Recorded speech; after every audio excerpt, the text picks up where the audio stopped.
Where do I put some ice here?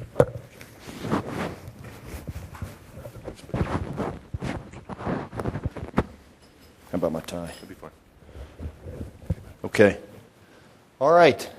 Well, let's go ahead and get started. I'm going to review the kind of gamut of adult spine. I'm not going to do anything about any pediatric deformity or pediatric topics. Now, let's start with cervical disc disease.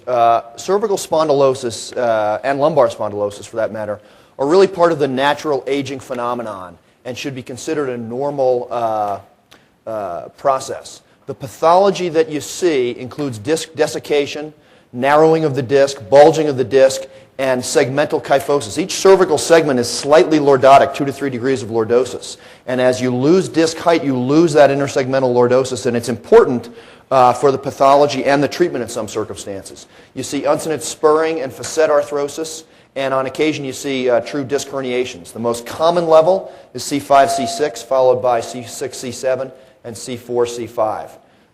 Among the risk factors that have consistently been identified are a history of lifting, a history of cigarette smoking, presumably because of coughing, in addition to poor circulation to the disc, and a history of driving certain types of motor vehicles. There are basically 3 syndromes with lots of overlap that you can see in cervical disc disease. One is discogenic neck pain, consisting primarily of axial neck pain, radiation maybe into the trapezii.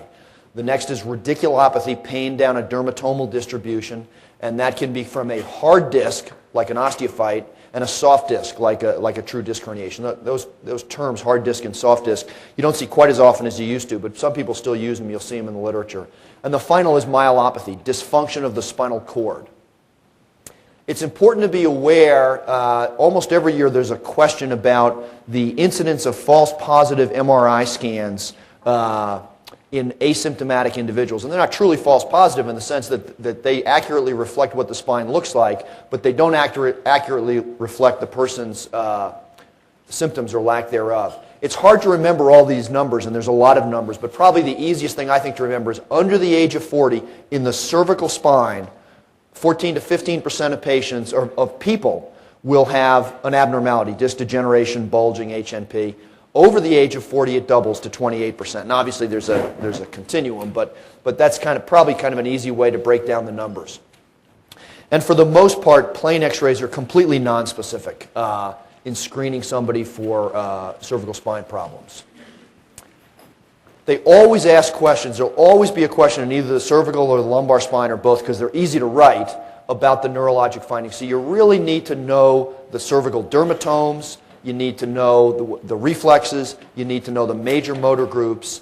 And remember, in the cervical spine, and we'll look at the lumbar spine later, in the cervical spine, it is always the lower numbered group. So it's C5, C6, it's always C6 involved.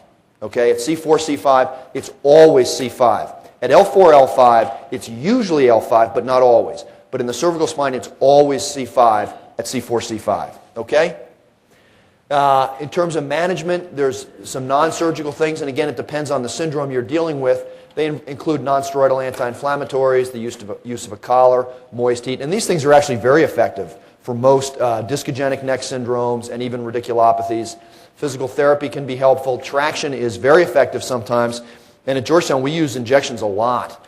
Cervical facet injection, cervical nerve root blocks. We have neuroradiologists who are really slick, and it really is effective, at least in short-term relief. And many times, you'll abort a syndrome that in somebody who's absolutely convinced that they're either going to die or going to need surgery, or both sometimes. I find injections to be very helpful. Surgery is indicated for persistent, painful radiculopathy, and you really shouldn't be afraid to operate when it's indicated, either in your practice or to answer that question on the boards. But you really need to see clear-cut indications. Far and away, the most common indication in cervical or lumbar radiculopathy is persistent, painful radiculopathy, and for the most part, that's somebody who's had symptoms for at least 6 weeks that have either not gotten better or have only gotten minimally better. Occasionally, you'll see someone with progressive, significant weakness, but that's relatively uncommon. Myelopathy, and we'll look at that in a minute, is felt to be, for the most part, an indication for surgery if someone clearly is myelopathic, certainly a young or middle-aged adult. And you should try to avoid getting advanced imaging studies, particularly MRI scan, except as a preoperative evaluation or with someone who really has chronic symptoms that are unexplained. But it's a mistake in practice and it's a mistake on the test to see somebody at 2 weeks with a decreased reflex or with neck pain and say, well, let's send you off for an MRI scan. It's a needless waste of resources. You have that whole thing of false positive MRIs, and many times you sort of fuel the train of an operation that the patient is better off never even thinking that he or she might need. So you really should think of the MRI scan as a preoperative evaluation. Certainly in orthopedic surgery and an orthopedic test taking, an anterior cervical discectomy and fusion is the most common operation. There are alternatives. There's anterior cervical discectomy without fusion, which a lot of the neurosurgeons still like to do, or some neurosurgeons still like to do. It is much less common nowadays, particularly since the neurosurgeons have figured out how much money they can make doing fusions and plating as well.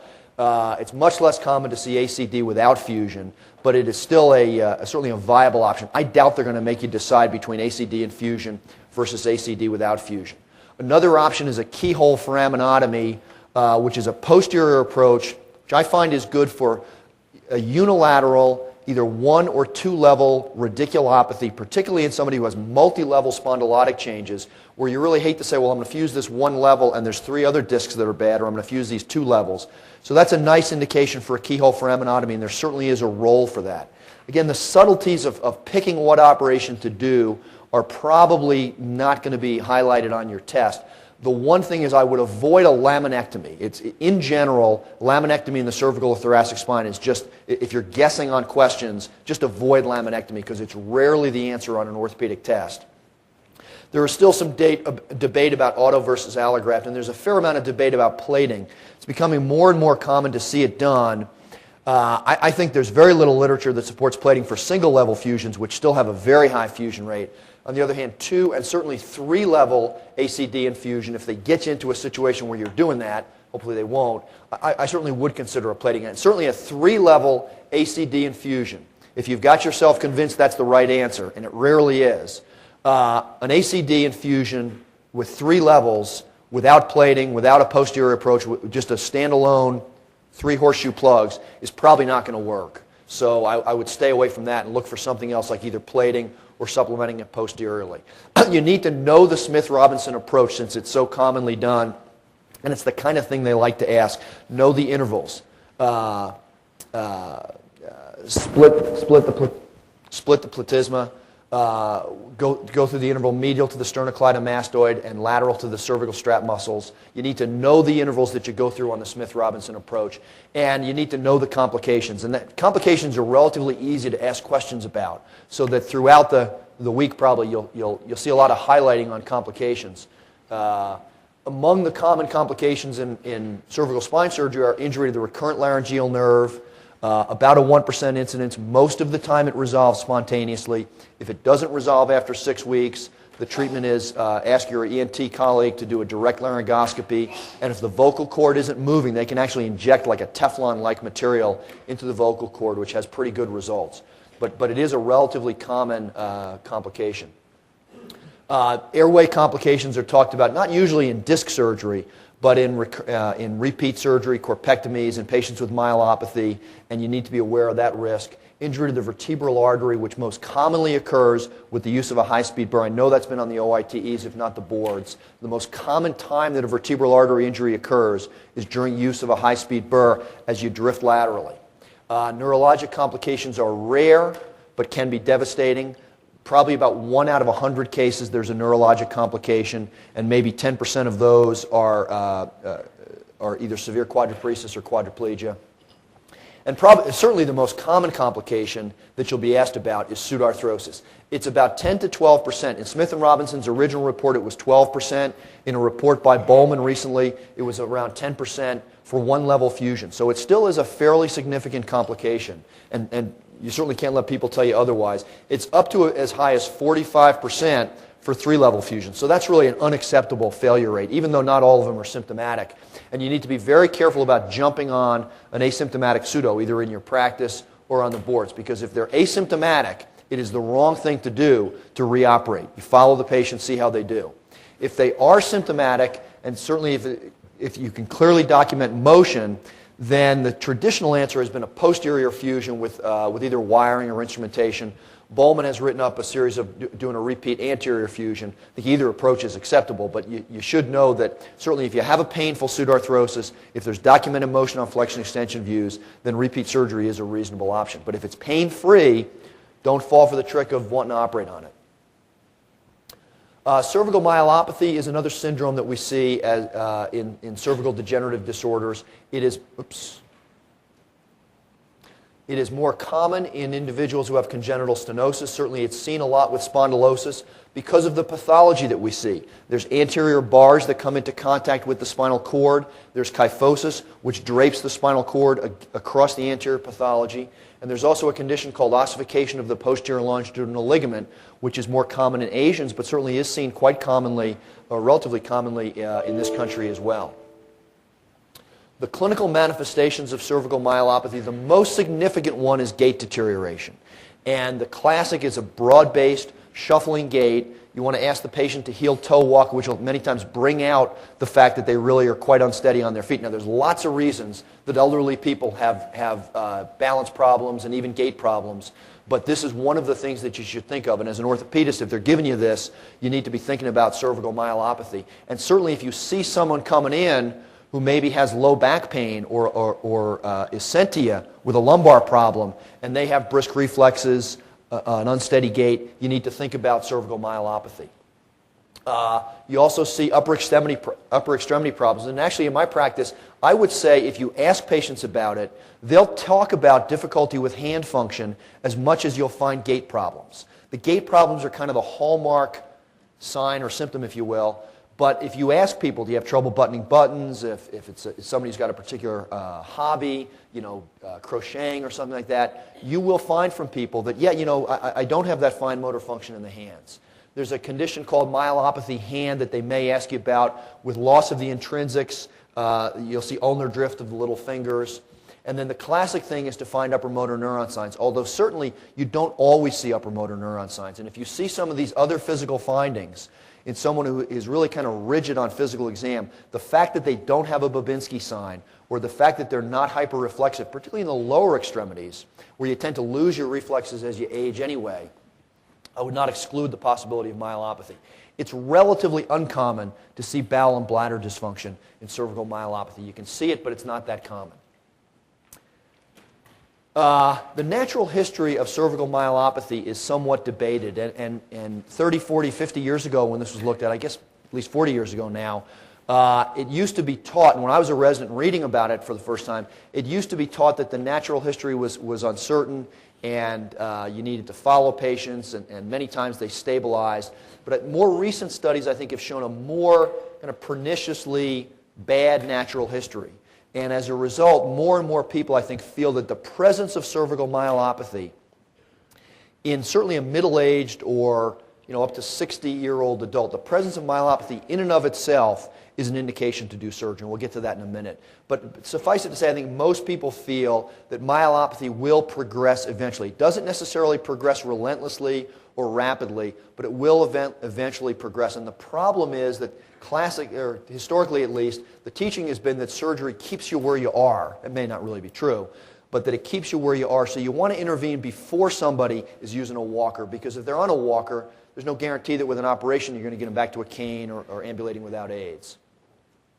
How do we make the diagnosis? Well, in addition to history and physical exam, there are some X-ray findings that are relatively helpful in cervical myelopathy. They're certainly somewhat nonspecific, but they're relatively helpful. The sagittal diameter of the canal is really, for me, the most helpful thing.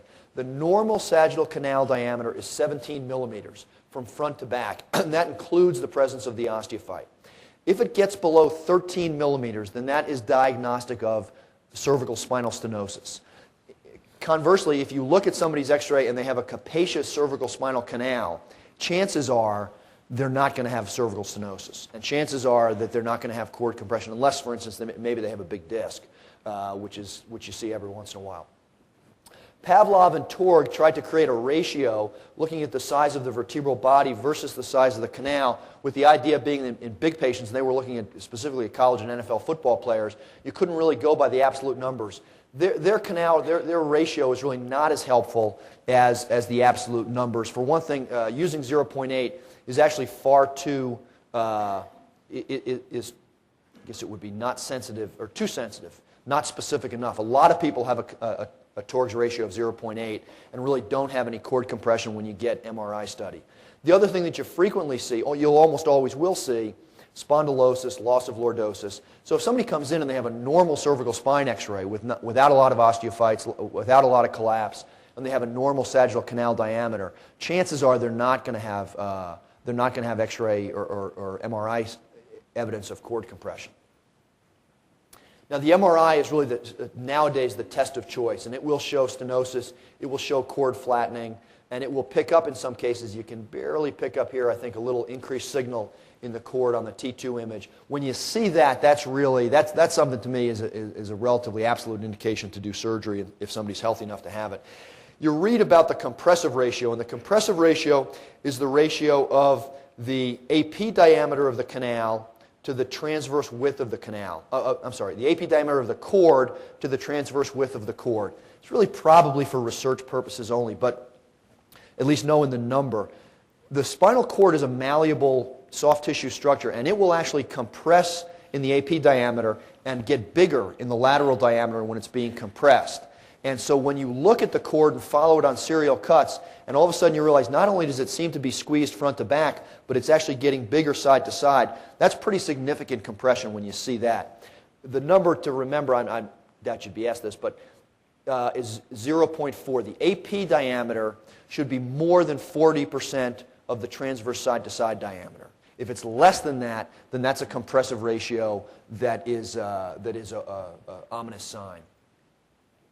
The efficacy of non-operative treatment in cervical myelopathy is debated, and many people say once you see it, it's really an indication for surgery, and I probably wouldn't take issue for that. Mostly what you do is the same thing you do for cervical disc disease otherwise. A helpful thing might be to put the patient in a collar. I'd be careful about traction, because anytime you're applying traction across, particularly if it's a kyphotic deformity, you put the cord at some risk. Now, the amount of traction we use for symptomatic relief in the cervical spine is probably not that big a deal, but traction in kyphotic deformities with cord compression, whether it's a 2-year-old baby or a 90-year-old little old lady, you should approach with some caution. The one thing that I would tell you is you need to be careful. I certainly would not operate on someone where you've kind of made the surprise diagnosis of myelopathy on the first visit. So in other words, if somebody comes in complaining of low back pain and you happen to see, gee, you have Babinski signs and hyperreflexia in the upper extremities, you need to bring that person back a month later, because I've seen a number of patients where those increased reflexes, the Hoffman sign, for instance, many times won't be there the next time you examine them. So if they don't have the whole picture of cervical myelopathy, if it's just sort of some hyperreflexia, I would certainly bring that patient back a month later and check and see. But if you have a clear-cut case of myelopathy, and certainly if you see gait changes, if the patient describes progressive dysfunction where they can tell you, gee, I know my hands aren't working as well now as they were 6 months ago, or certainly any kind of significant hand involvement, that's a relatively clear-cut indication for surgery. In some of the older literature, going back even as much as 10 years, people used to talk about, let's say, 70 years old as a cutoff. Well, I'm sure you've all seen in your residency the fact that people in their 70s are well, many times I know my parents are delusional enough to think they're still middle-aged in their 70s. So I would say that somebody in their 70s is certainly young enough to consider surgery, and it's really their overall health more than anything else and their degree of function. It would have to be a relatively infirm patient who, for me to tell someone who clearly has myelopathy that they're not a candidate for surgery, and it's the exception at Georgetown. My partner does most of this nowadays, but it's the exception for us, really, for him to turn anybody away just because they're just flat out too old for this. What's the appropriate surgical treatment? Well, in orthopedics, most of the time, and mostly what they're going to ask you is for anterior surgery. Most of the patients that you will see will have anterior cord compression, and I realize that these studies aren't showing up really well, but Most of the time there's loss of lordosis, if not frank kyphosis in these patients. The compression is coming anteriorly, and if you have a stone in your shoe, as I heard somebody say once, if you have a stone in your shoe, you don't take the top of the shoe off, you reach in and get the stone out, or your foot's going to keep hurting. And most orthopedic surgeons feel that anterior surgery is usually the right answer. The most common thing that the people who do this a lot like to do are corpectomies and strut grafting, and you can do that certainly for 1 or 2 levels. Some people will do it for 3 levels. An alternative, depending on the degree of compression and the degree of disability, is multi-level anterior cervical discectomy and fusion. There's still a great deal of controversy as to the appropriate way to stabilize this. Whether to use a plate for 1 level, 2 level, 3 level. The problem if you don't use a plate is that a strut graft can dislodge, and the masters can put it in and rarely talk about dislodgement, but for most of us who don't do it all that often, strut graft dislodgement is a relatively common, at least concern. It doesn't necessarily happen all that often, but we worry about it a lot. So there was a big enthusiasm for plating. The problem is that plating may actually inhibit fusion because it prevents the vertebral bodies from settling, and as you know from any bone healing, you want a little bit of compression to facilitate healing. So there's still some controversy about plating. One of the things that I think you will see, you've probably seen it in your residency, and you may well see it on a test, is if you have a multi-level corpectomy, certainly if you get up to a 3-level corpectomy, I think the people who do this a lot more and more favor a combined anterior and posterior approach. And it seems like a lot of surgery. It is a lot of surgery, but it's probably not as much surgery as having to go back and reoperate from the front either a day later or a year later if they don't fuse. So it's much more common nowadays to do a corpectomy and strut graft 2, 3, even 4 levels, and then go posteriorly and do a plating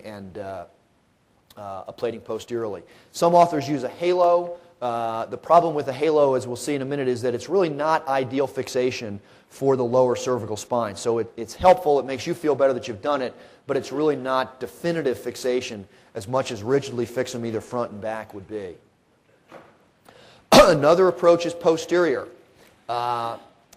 The problem with the posterior approach is that if the patient certainly is anything other than lordotic, then you lose some of the advantages of a posterior approach. If they're lordotic, then decompressing the cord posteriorly allows the cord to float away from the compression, and the patient should recover. As we've seen, the problem with this condition is that they lose lordosis and many times become kyphotic, so that you really need to be careful. And if they show you someone, if you see someone who is kyphotic and who can't come to at least neutral, even on their extension films they're still kyphotic, then really I would avoid a posterior approach because you're really not going to decompress the cord. The advantage of the laminoplasty is it's good for multi-level disease because you can really do a 3 or 4 level laminoplasty. You need to preserve C2. You can do C7, but it's kind of questionable. You can't go below C7, but you can do the intervening levels pretty well. The advantages are, theoretically at least, it avoids that drifting into kyphosis that you see with a laminectomy, and theoretically it preserves motion. The fact of the matter is that many times after a laminoplasty, patients lose a lot of motion, and the problem with a laminoplasty is patients seem to have a lot of neck pain, more so than with a laminectomy. If you do a laminectomy alone, if you follow patients long enough, they will many times drift into kyphosis. I think it's very unlikely that they're going to offer you a test question where they want you to answer multi-level laminectomy of the cervical spine or the thoracic spine. If they have someone where you say, gee, this is a great multi-level disease, good lordosis, I want to go posteriorly, you either choose a laminoplasty or another option that a lot of people talk about nowadays is a laminectomy and plating. And that's a good option for somebody who has a straight or kyphotic spine, but on their extension x-ray, you can get them back into lordosis. If you can do that, then you can do a laminectomy, get them extended into lordosis, and plate them in lordosis so you keep them there. And that's something that a lot of people talk about doing nowadays. The results of surgery for cervical myelopathy are really very good. Now, this is Bowman's series, and he probably has more experience than anyone in the country in doing this. But he showed that 80% of patients had significant pain relief after this surgery, and kind of synthesizing the numbers, at about 90% had significant improvement in neurologic function. And that's kind of a reverse of what the traditional teaching has been, that patients don't get better, you just keep them where they are. And I actually still tell patients that the conservative goal of surgery is to keep them from getting worse, not necessarily to make them better. And then they think you're fantastic when they get better. But the fact of the matter is that most patients do get better neurologically after you operate on them. The prognosis is most closely correlated with the severity of myelopathy. And this was seen in Bowman's study and Bowman's series. And because it's an easily asked test questions, I don't write for the board, so I don't know what's going to be on it. But I can tell you, this is the kind of thing that's relatively easy to ask because there's a number of factors they can give you. This was the number one thing that correlated. Not that it's a surprise, mind you, but the worse their myelopathy is going into the operation, the worse it's likely to be coming out. Other factors that are significant are the severity of cord compression and the age of the patient, but the severity of myelopathy is number one. The complications are basically the same as they were for cervical disc surgery in general. The ones to kind of focus on for this are particularly airway problems because it tends to be longer surgery. Many times it's surgery on somebody who might have had a Cloward 20 years ago or an ACD infusion 4 years ago or an ACD without a fusion a couple of years ago. So many times it's repeat surgery, more blood loss, longer time, and those are all risk factors for airway problems. So you need to be thinking about that. And when you're taking out the burr and burring down the vertebral body, that's a chance to get into the vertebral artery relatively commonly. Look for a minute at the rheumatoid cervical spine. The cervical spine is involved in 25 to 80% of patients with rheumatoid arthritis. And the wide variation really depends, I think, in the literature on how they selected their patients. If it's an ambulatory population, it's going to be less than if it's somebody who's in the hospital for a hip replacement, let's say. The risk factors or the correlative factors include patients with multi-joint arthritis mutilans. Males have a higher risk of cervical involvement, the duration of the disease, and the use of steroids, although the use of steroids probably just is a reflection of the other things. The steroids probably don't do anything to the cervical spine. The pathology that you see in the cervical spine, there are true synovial joints, both anterior and posterior to the dens. Those joints the synovium in those joints can be involved with rheumatoid pannus, which leads to ligamentous destruction or ligamentous laxity, which leads to instability. The reason patients with rheumatoid arthritis get spinal cord injury is because of cord compression. It's not a vascular phenomenon. It's not something mystical. It's cord compression, and if the problem is either impending or there, if they have cord involvement, then you need to relieve the cord compression. It used to be taught that there was a vasculitis or a variety of other factors, and it was an excuse for rheumatologists not to let their patients have surgery. But that's really a bunch of baloney. It's a mechanical phenomenon, and we're the people to fix it. The patterns that you see, C1, C2 instability, as you know, is the most common pattern that you see. The other ones that you see, most series say that basilar invagination or superior migration of the odontoid is the second most common pattern, followed by subaxial instability, followed by mixed patterns. I think if you take all the mixed patterns, actually, that's probably number 2 after pure C1, C2 instability. It's helpful, and I'm not sure they're going to test you on it, but it's helpful to be familiar with the Rheumatoid classification. Rheumatoid class 1, you see this in the literature, is neck pain only with a normal neurologic exam. Rheumatoid class 2 involves people who have dysesthesias or paresthesias. They can have upper motor neuron findings on physical exams, such as a Babinski sign or hyperreflexia in the arms, but have normal strength. It can be very difficult to do the neurologic exam in patients with rheumatoid arthritis, but to the extent that you're able to do it, these patients have normal strength. And the Rheumatoid class 3 patients have objective weakness that you can clearly correlate with their spinal cord disease. And then it's further broken down into patients with weakness who are still ambulatory versus 3B, patients with weakness who are non-ambulatory. Among the things used for diagnosis, really the two most important are the flexion extension X-ray and the MRI scan. The flexion extension MRI scan can be somewhat helpful sometimes, but really my partner gets these sometimes and talks himself into doing one thing or another, but I don't really think it's all that helpful. If they have cord compression on MRI, they either do or they don't. But I really think this is the thing. This is what most of the literature is based upon. And there's really a lot of literature that's fairly reliable nowadays on rheumatoid cervical spine, at least at C1, C2, and it's based on the flexion extension x-ray. Tomography can be helpful. SSEPs, I think, are really not all that helpful most of the time. These are some numbers to look at for superior migration of the odontoid, and certainly I don't think you can be expected to remember any of these numbers, really. I certainly can't remember any of them. The line that's most helpful to remember, just sort of qualitatively, is the McRae's line, and that's a line basically drawn across the foramen magnum. Your odontoid never really belongs inside your skull. So if the odontoid is across the foramen magnum, and many times it's easier to see this on an MRI scan than it is on plain x-rays, that's a patient who has basilar invagination or superior migration of the odontoid. A fair bit is known about the natural history of rheumatoid involvement in the cervical spine. We know that atlantoaxial subluxation does get worse with duration of the disease. Now, that's not a reason to tell somebody with 5 millimeters of subluxation, someday this will be 9, so we might as well operate on you today. But we know that these patients are at risk of worsening. A very common pattern that's seen is patients who have a mobile or reducible atlantoaxial subluxation. Then it becomes fixed, and a mistake to make is to say, well, gee, you don't move back and forth so much anymore. What happens is once they get fixed at C1, C2, with the disease still active, the disease sort of gets transferred, and they develop superior migration of the odontoid, which is an even worse, more ominous pattern to see. And it's also well established that cervical myelopathy, once it's present, will worsen and will, in a significant number of patients, lead to death. And cervical myelopathy may contribute to the death of as many as 10% of patients with rheumatoid arthritis. So that it is a very significant concern. And certainly once someone is myelopathic, if they're a reasonable patient for surgery, most authors would, and they have this a fixable problem, almost all orthopedic authors would agree that they need to have surgery for this. One thing that comes up occasionally is, what do you do with the patient who's a pre-op candidate for their foot, their knee, the lesser aspects of orthopedic surgery, if you will, hips, etc.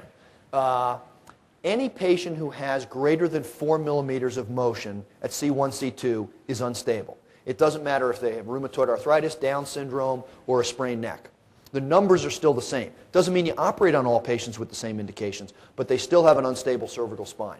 And any patient who has an unstable cervical spine needs to be protected when they come to the operating room. And the things to do are, A, alert your anesthesia team that this person has an unstable cervical spine. It's very helpful to have the patient wear a collar to the OR because if your anesthesia team somehow forgets what you just told them, they'll, most of the time at least, look at that collar and say, gee, I wonder what this means, and ask you again why the patient's wearing a collar. And then the patient either needs an awake intubation or some sort of spinal or regional block, if they can have that, is the safest thing. The indications for surgery in rheumatoid arthritis of the cervical spine, the one that's probably the sort of the gold standard in orthopedics, and you know we like things simple in orthopedics, are if the SAC, the space available for the cord, which is the distance behind the dens and in front of the anterior aspect of the posterior arch of C1. If that distance is less than 14 millimeters, then Bowden and Bowman showed that that patient either will have myelopathy or will develop myelopathy, and that most of us feel is an indication to operate. And this is a very easily testable number, question, etc. So if you see that, that's something that I think you should just say, operate on this patient. Now there's obviously some shades of gray in real life, but for test-taking purposes, I would remember that number. If the SAC, or as it was called in their article, the posterior atlantodens interval. I think the JBJS made them make up a new term. Everybody always called it the space available for the cord. The ADI historically has referred to the distance in front of the atlantodens interval, in front of the dens to the anterior ring of C1. You'll sometimes see the term posterior atlantodens interval for the SAC. If you think through it, it's the same thing, and if that's less than 14 millimeters, that's a patient who needs surgery. Certainly, if you're looking at the clinical picture of what the patient is, the gold standard patient who needs surgery is the Rheumatoid 3A, because that's someone who is markedly impaired, but is still ambulatory, with lots to lose and lots to preserve if you operate on them. So the Rheumatoid 3A patient, all other things being equal, needs surgery. Some of the other kind of less controversial indications for surgery are patients who are Ranawatt, or more controversial indications rather, the patients who are Ranawatt 2. If they're myelopathic but still have normal strength, I can tell you in my hands at least, I usually recommend surgery in that patient if they have the other indications. And certainly if they have this, I would virtually always recommend surgery. If they're Ranawatt 3B, in other words, they come in a wheelchair, many times those patients will get better. You put them in traction, then you operate on them. Many times those patients will get better, and most people will still operate on the Ranawatt 3Bs, but they're really the high-risk patients. They're going to have the highest complication rate, so that sometimes those patients are not candidates for surgery.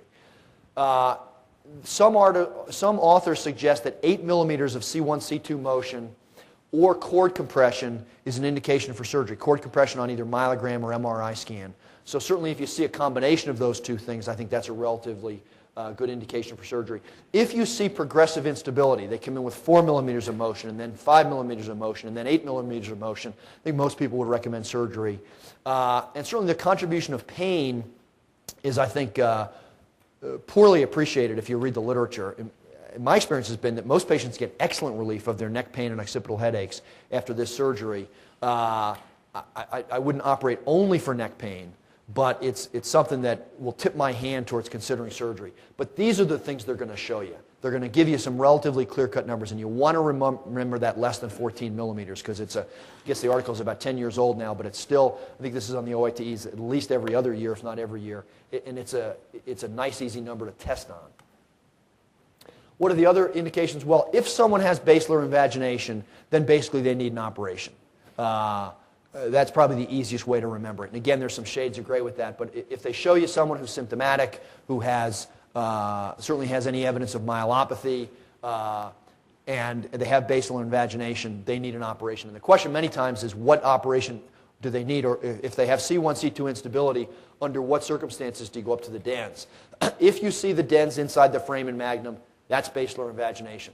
The Ranawatt line, if it's less than 14 millimeters, a line across the ring of C1, and you drop it perpendicular down to the midpoint of the cervical pedicle, that should be 17 millimeters. If it's less than 14 millimeters, then Ranawatt says that's basilar invagination. And certainly on the MRI, if you visualize neural compression of the dens up into the brainstem, that means they have basilar invagination. The diagnostic criteria for subaxial subluxation, if the canal is less than 14 millimeters, if they have clear-cut instability, certainly the most common thing, because you'll rarely see subaxial disease in isolation. You can, but it's relatively uncommon. It's combined with upper C-spine, and if you have it in combination, you really need to fix all the levels, because there's a very significant incidence down the road, 5-10 years down the road, if you fix someone with C1, C2 disease, that they then develop subaxial instability. So if it's already there, or if there's even a hint of it with these numbers, then you need to operate on them and extend the level or include the subaxial disease. What is the surgical treatment for rheumatoid involvement in the cervical spine? Well, for C1, C2 instability, it's a posterior fusion, and the options would either be wiring. If you wire someone with rheumatoid arthritis, you really have to use a halo. The bone quality that you're going to be dealing with is such that you cannot really get adequate fixation at C1, C2 with wiring alone, no matter what type of technique, and you really should add a halo into that construct. An alternative, which eliminates the need for a halo, is the use of the Moggerel transarticular screws, and I think that nowadays this really is the gold standard for C1, C2 fusion. If the patient, if the anatomical factors, the placement of the vertebral artery, and as long as they're not posteriorly subluxated, as long as you can get them to neutral, this is really the technique of choice, I think, nowadays. It's very rare to need to resect the dens, and if you look, if you follow patients down the road who are myelopathic, have weakness, and have a big wad of pannus around the dens and cord compression, if you fix them in situ and get a solid fusion, the pannus will resorb over time. So that the standard answer is to do a C1, C2 fusion almost no matter what the MRI shows in terms of anterior cord compression, and then see how the patient does. Most of those patients will get better and the pannus will resorb. So resection of the dens, a transoral odontoidectomy, should be reserved as a second stage operation. If you have basilar invagination in isolation, then the operation is a occipital-cervical fusion from the occiput to C2. You really can't do occiput to C1 too easily. When in doubt, fuse to the occiput. So if you know you have C1, C2 instability and you have a suggestion of superior migration of the dens, then I would fuse to the occiput. You have a higher, you have a significantly higher fusion rate when you include the occiput, and the downside of missing it is great enough that when in doubt, extend your fusion to the occiput. And the answer for subaxial instability is a posterior fusion with posterior stabilization, not to go anteriorly. The complications are fairly formidable in rheumatoid cervical spine. They include death, infection, neurologic impairment. Infection is obviously a concern in somebody who has an impaired immunologic system, but probably the numbers that people still talk about in the literature and the numbers that a lot of the rheumatologists will quote are really way out of proportion to modern anesthetic and ICU techniques, modern airway management, and you know, certainly if you have someone who walks into your office with rheumatoid involvement in the cervical spine, the major complication rate is still relatively acceptable and should not be a barrier to considering this surgery. Okay, let's ask some questions. You evaluate a patient 1 year following anterior interbody fusion with autogenous iliac bone graft, complete resolution of his preoperative arm pain, minimal neck pain, occasional occipital headaches, current radiographs demonstrate a non-union. You should recommend Dr. Mager.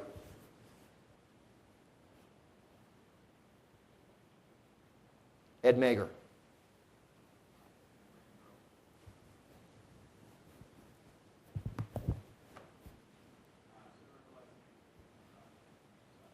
Right.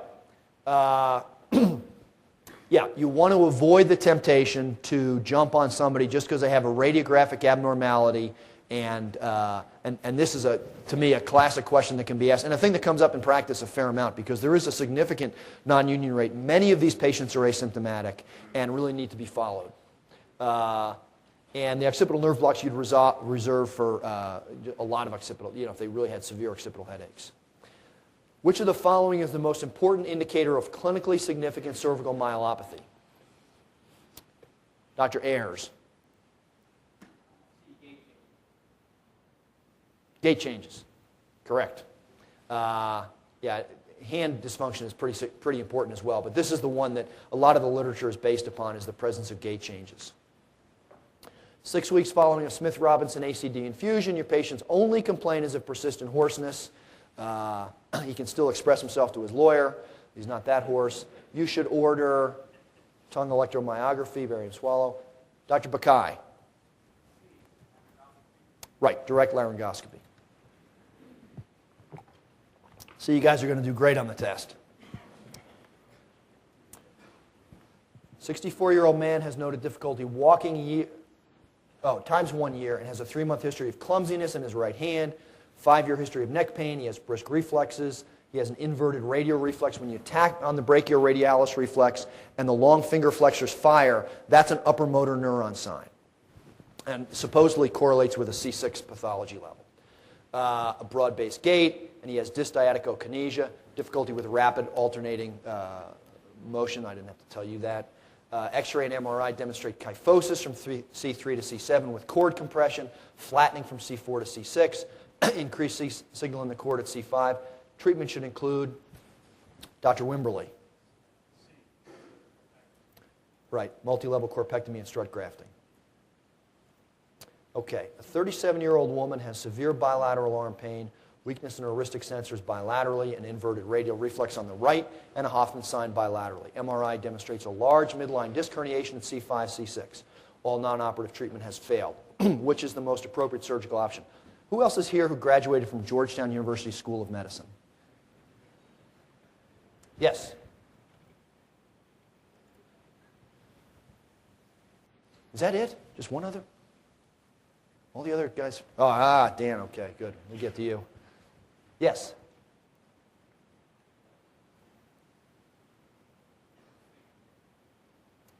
C5, C6.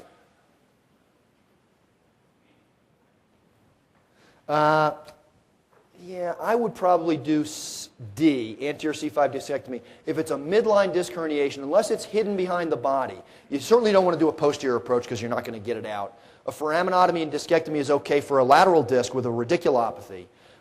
You don't want to go posterior because neither of these posterior approaches is going to address the pathology. And I think a corpectomy is more surgery than she needs probably. If the disc goes up behind the body, you might need either to do a partial or complete corpectomy.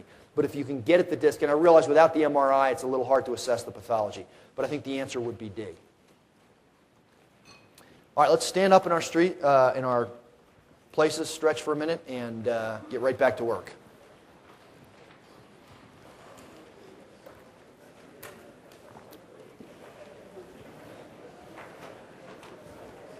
All right, back to work. Up.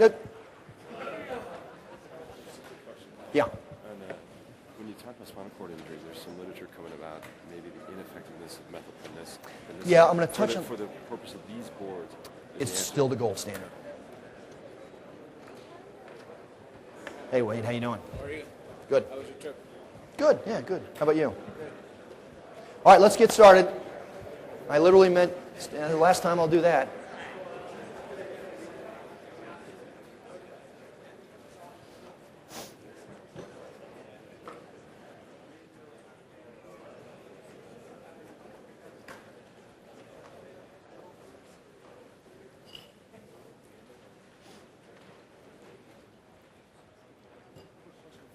If you have a space available cord less than 14, but you've got no clinical symptoms like a rhino at 1, would you still push the operator? Or would you hang They're off? probably not going to ask you that, but I probably would not. But it's fairly common. They won't ask you that. I don't think.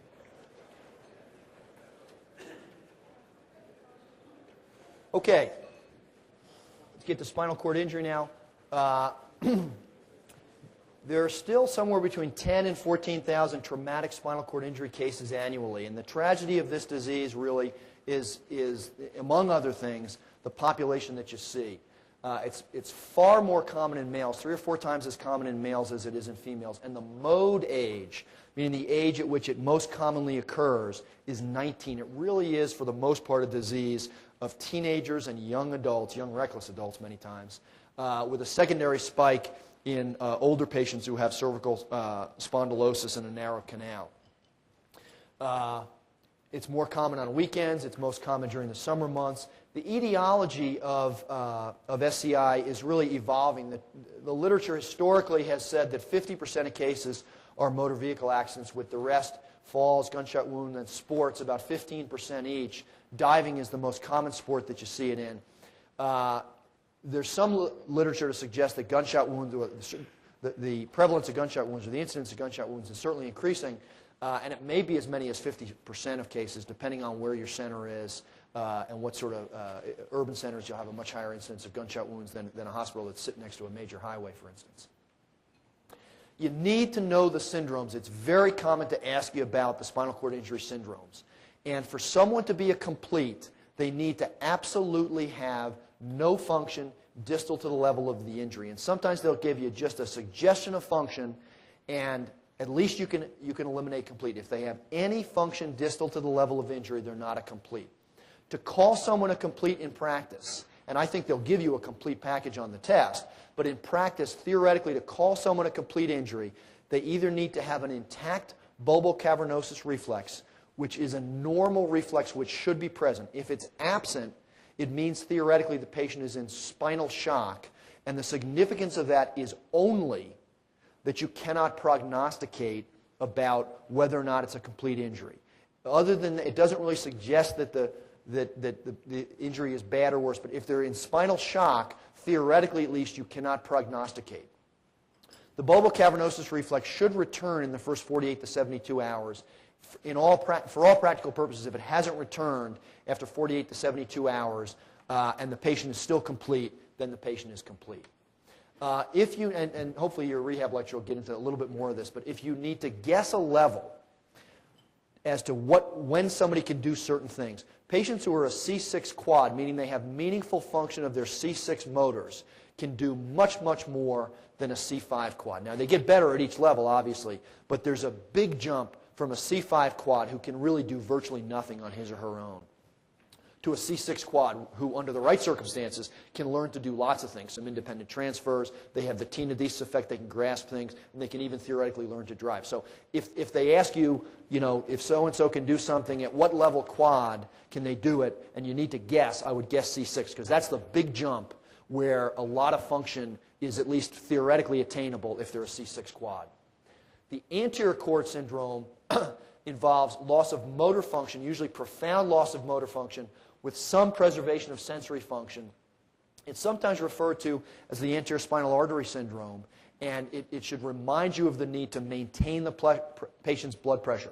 One of the most important things in treating spinal cord injury patients is getting their pressure to normal or even high normal if you can. And it can be hard to do.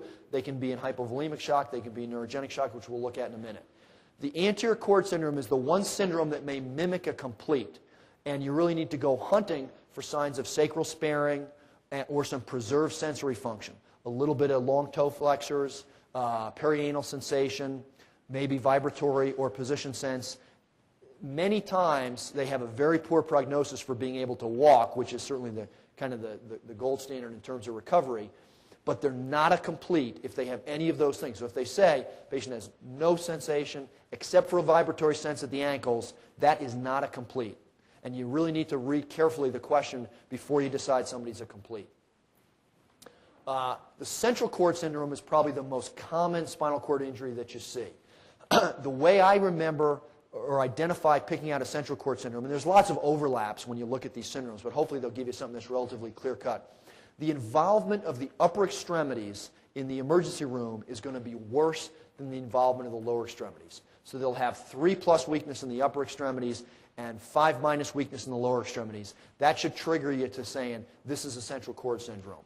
Down the road, they'll have lower motor neuron function in the upper extremities because the roots are involved at a couple of those levels, and they'll have upper motor neuron findings in the lower extremities, which is another way to identify this is an old central cord syndrome. In a central cord syndrome, there will virtually always be some, I would say for testing purposes, there will always be some preserved motor function. So if they show you someone who has no motor function whatsoever below the level of injury, then that's either complete or an anterior. If they have preserved motor function, it could be an anterior, but if there's that differential between upper extremities and lower extremities, then it's going to be a central cord syndrome. Central cord syndrome has a good prognosis. Most of the patients will be ambulatory. Most of them will regain bladder control. They'll frequently have a spastic gait, and they'll have clumsiness of their hands, a lower motor neuron clumsiness of their hands. Brown-Séquard syndrome is less common, but it's more common nowadays because it's commonly a sequelae of penetrating trauma. And that involves ipsilateral paralysis on the side of the injury with contralateral loss of pain and temperature sensation, typically 2 levels below the level of injury because the fibers ascend 2 levels, then they cross, then they go up. And this has the best prognosis with almost all patients eventually becoming ambulatory at final follow-up.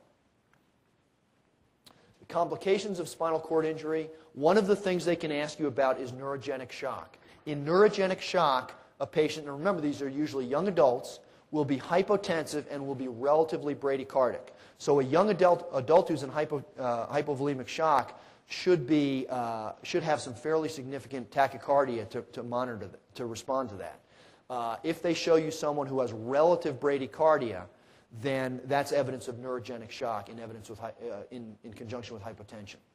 The treatment for this is Swan-Ganz monitoring, which can be helpful to differentiate because of the decreased peripheral vascular resistance that you see in neurogenic shock as opposed to hypovolemic shock, and then to be careful with the fluids. When in doubt, if you can't differentiate between neurogenic shock and hypovolemic shock, then you treat them as if they're hypovolemic shock, and most authors are aggressive with the fluids. And if it's clearly neurogenic shock, then the treatment is pressors.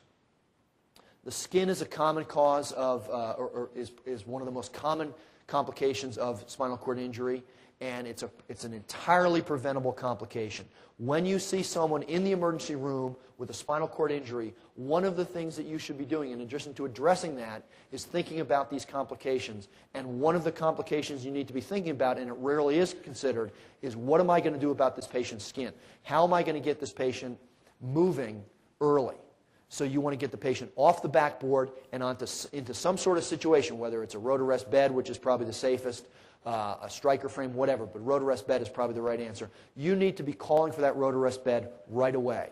You don't leave the patient on the backboard because you're afraid he might have a spine injury. You know he's got a spine injury. You stabilize the spine, you get him off the backboard, and you minimize the chances. Skin complications are essentially 100% preventable. Urosepsis used to be the most common cause of death after spinal cord injury. It's now one of the more common causes, but it's no longer the most common cause. The answer to this is a strict aseptic technique in placing the Foley in the emergency room, and then get the Foley out relatively quickly. These patients are going to diurese in about 48 to 72 hours. So most people leave the Foley in for about 48 to 72 hours. And then start on a very aggressive in and out cath program. You have to in and out cath them frequently at first because many times they're still diuresing.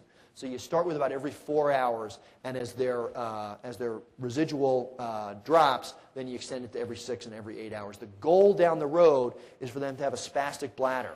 So one of the things you don't want to do is catheterize a patient after a spinal cord injury and discover they had 1,200 cc's of urine in the bladder. They can't feel the bladder, and it sets them way back in terms of recovering that spastic bladder if you allow the bladder to stretch out.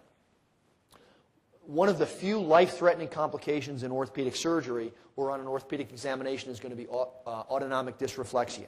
And you can see this, certainly the classic is in a complete spinal cord injury, but you can see this in incomplete spinal cord injuries as well. And you can see this down the road. It doesn't necessarily occur in the first day or two. They can call you from the rehab facility. Patients will have headache, agitation, hypertension, and it is a life-threatening emergency. The answer is A, check the Foley if they have a Foley, B, catheterize them if they don't have an indwelling Foley in, and C, disimpact the patient. And one of those three things will almost always abort the situation.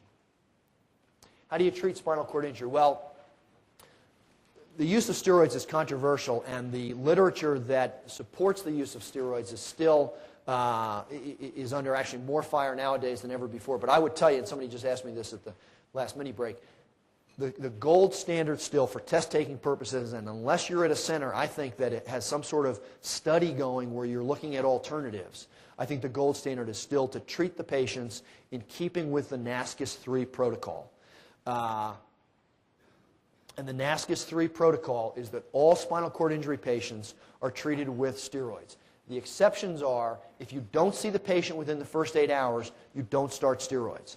You also, and this is something I see in practice a lot, you don't treat somebody with spinal cord injury you don't treat somebody with spinal cord injury doses of steroids who doesn't have a spinal cord injury. Just because they have a sprained neck or a broken neck, they don't need steroids unless they have a spinal cord injury. The contraindications include pregnant patients, patients under the age of 13, and the use in penetrating trauma is sort of uncertain. Those patients were not in the NASCUS protocol. Some centers use it, but I think it's unlikely they're going to ask you that in a test. They're going to give you somebody either who's 10, 12, 16 hours out from the injury and expect you to know that you only treat them with steroids if you see them in the first 8 hours, or they're going to give you a classic case of spinal cord injury and expect you to know what the dose is. And they will expect you, at least on the OITs, it's common that you're expected to actually pick among several different dosing regimens. And this is the dosing regimen. 30 milligrams per kilogram per hour over the first hour, and then a 5.4 milligram per kilogram drip over the next 23 hours. If you see the patient after 3 hours, but before 8 hours, then you actually extend the drip for 48 hours. And one way to remember this is if you think of the ideal 70-kilogram man, 30 milligrams per kilogram is about 2 grams of methylprednisolone, which is a whopping dose. But it's a relatively easy way to remember and maybe pick among the things. I realize that there may be other numbers you're trying to remember as well. tibial plateau fractures and other trivial aspects of orthopedics. So all these numbers kind of swim around in your head, but this is something you really need to remember. And this is something that probably ought to be in your wallet or someplace, because you'll get called from outlying emergency rooms, even as you've probably already learned as a chief resident. They say, what do you do? What do we do? You know, they may never have had a spinal cord injury in their hospital. And it is something that I think is still the so-called standard of care nowadays. Other aspects of treatment, steroids, and then the gold standard is still to, if you have a malaligned cervical spine and a spinal cord injury, the standard is to apply skeletal traction and to reduce the deformity.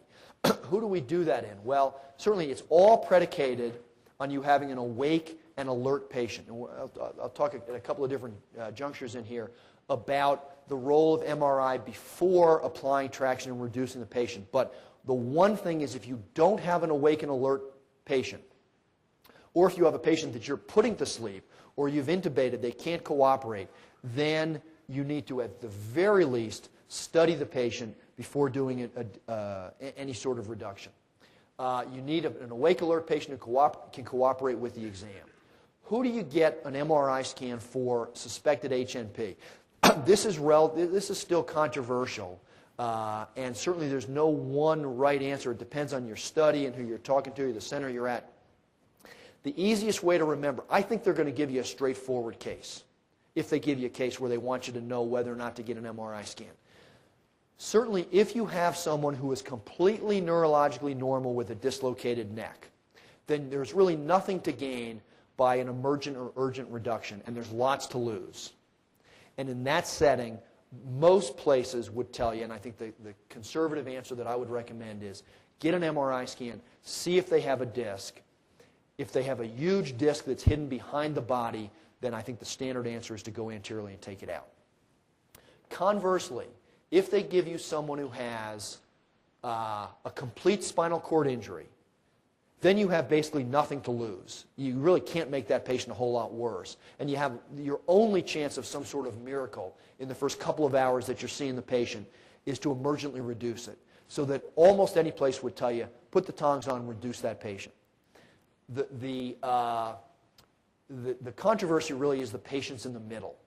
And if you have someone who has an incomplete cord injury, you can sure make them worse, but you can facilitate them getting a lot better, which they might not get better without just the right treatment. In that patient, if they are awake and alert and can cooperate with the exam and they have an incomplete cord injury, then I think the standard answer would be apply traction, reduce it. Now, I realize this is somewhat controversial. I don't know what else to tell you. Certainly, if you have someone who is obtunded and combative, but you still know they have a cord injury, you do not reduce that patient until you study him, because that's a patient, they need to give you a patient who is an absolute classic indication, and that would be the awake, alert, cooperative patient who has a dislocated neck and an incomplete spinal cord injury. Okay? And the other thing to be aware is, if you're going to take the person to the operating room, put them to sleep, and you think you're going to reduce their neck either open or closed, then that absolutely would be an indication to study them before you would do that. And I know this is, every year, this is one of probably the most common thing I get asked questions about. I'll be at the coffee break. I'm happy to answer 100 questions about this. I don't know that I have the right answers, but this is kind of what I can synthesize from what people are talking and writing about in Common Sense, etc. There are centers that do it other ways, but I don't think you're going to be expected to be on the fringe. Not that Jefferson's on the fringe, mind you, but doing things that you know, they're going to give you a down-the-middle, relatively straightforward question, hopefully. The other thing that it's relatively common is a gunshot wound, and if you remember one thing about gunshot wounds is that the treatment is almost always non-operative. The presence of a gunshot wound to the spine, even when there's a bullet in the canal, is rarely an indication to operate. If there is a bullet in the canal at the level of the cauda equina, there are some surgeons who would advocate removing that. And another thing is, if the bullet has gone through the colon, then the risk of infection is enough that some people would advocate debridement. That's a relatively uncommon scenario, but something at least to think about. And again, I think I went through this relatively. The one question that comes up sometimes, the one thing that may help you, is this acute disc space narrowing. If you see a young, healthy adult who has totally normal discs, this was a 19-year-old kid, and you see here C5 is sitting right on C6, well, the disc must have gone somewhere, and that can be a warning sign somewhere that that person may have a herniated disc behind the body, and you're at risk for pulling that backwards if you reduce this before getting it out. I would certainly get an MRI if the patient's neurologically intact, and I would not get an MRI for a patient with a complete spinal cord injury, and the controversy is really over the incompletes.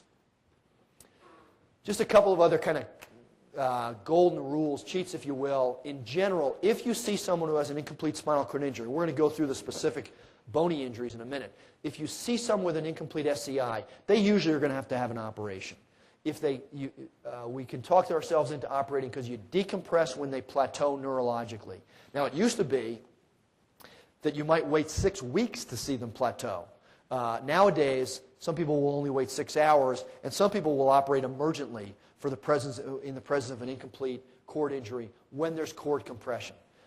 Certainly, if there's one thing on any spine question, whether it's a disc, whether it's a traumatic injury, whether it's a tumor, if you see a clear-cut pattern of neurologic worsening and there's a compressive lesion present, that is an absolute indication to operate. And that's certainly true in trauma, but it's true in almost any aspect of spine. If you see someone who has an incomplete neurologic injury, even for root return, you'll get 1 to 2 levels if you decompress anteriorly, even if you don't facilitate cord compression. And even with a complete cord recovery, and even with a complete spinal cord injury, you may get root return. And in younger, healthier patients, there's an increasing trend towards decompressing anteriorly, even in the presence of even when there's a complete cord injury, just to facilitate that 1 to 2 levels of root return, which we've seen before. The difference between a C5 quad and even a C6 quad is significant.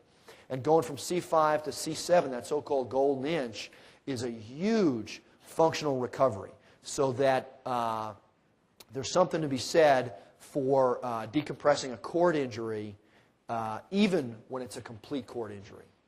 And also when you see complete cord injuries, many times surgery is indicated just to stabilize that patient, even if you're not going to facilitate root recovery, because the difference between going to a rehab facility a week after the injury, not needing a halo, versus spending 3 weeks in the hospital and going over to the rehab facility in a halo is very significant.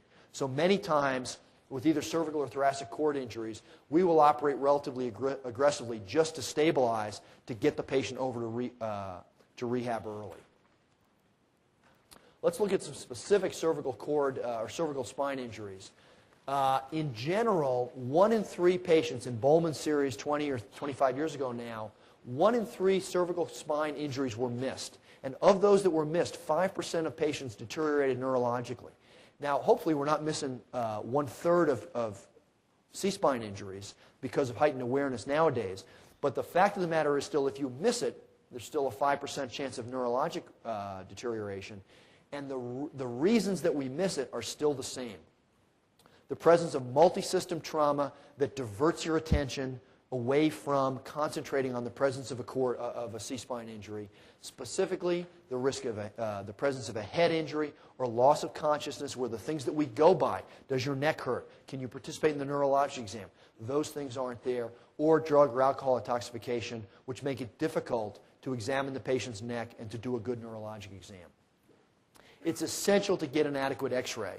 And you need to visualize the top of T1 to say that you've adequately visualized the cervical spine. Most centers nowadays, if you can't see to the top of T1, then the answer is fine-cut CT scan of all the non-visualized levels.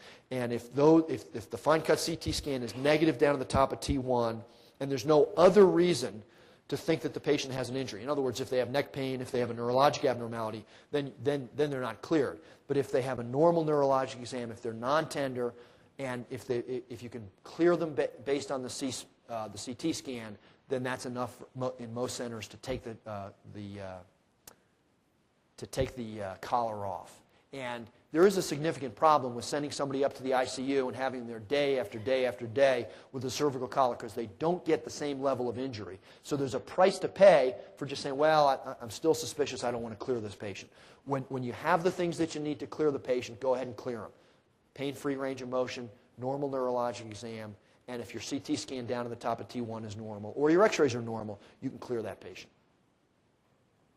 Atlas fracture is really the most easily missed of all the cervical spine injuries. When in doubt, obtain a CT scan. Only 50% of the time will it be an isolated fracture. So anytime you see a C1 ring fracture, you should aggressively look elsewhere, either adjacent in C2 or lower down in the cervical spine for either contiguous or non-contiguous trauma. Occasionally, you'll see someone who on an open mouth view will have spread of the lateral masses. And if that spread, if you add the right side and the left side, and the combined spread is 7 millimeters or greater, then that means probably they have a transverse ligament injury, which leads to an unstable, which is diagnostic of an unstable C1 ring fracture. That doesn't mean you operate, but what it means is you put them in traction to try to reduce it, put them in a halo, and then you reassess 12 weeks later when the C1 ring fracture is healed to see if they're still unstable. They may still be unstable, and they may still need surgery. You should be aware that transverse ligament injuries can be evaluated very nicely on a CT scan. Many times there'll be an avulsion of the bony tubercle from which the transverse ligament originates. And if there's an avulsion, that has a good prognosis for healing and should be treated in a halo. If it's a pure transverse ligament injury and they're unstable on the flexion extension views that you have, then that's not going to heal and would be a relative indication to operate. But if there's a bony avulsion, they will heal. And when in doubt, if you have a C1 ring injury, when in doubt, I would put that patient in a halo. It's a safe, conservative answer. Not always necessary, but if you're looking for a good guess, put him in a halo.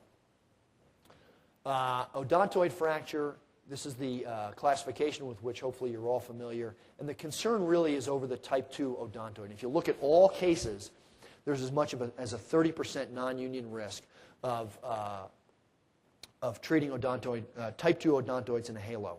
If you have a type 2 odontoid fracture, the non-operative treatment is a halo, period.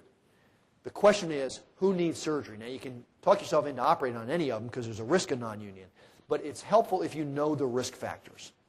The risk factors are 5 millimeters or greater displacement. This is the most well-documented risk factor. And if someone comes in with 5 millimeters or greater of displacement, then that's a relative indication you can justify surgery right away.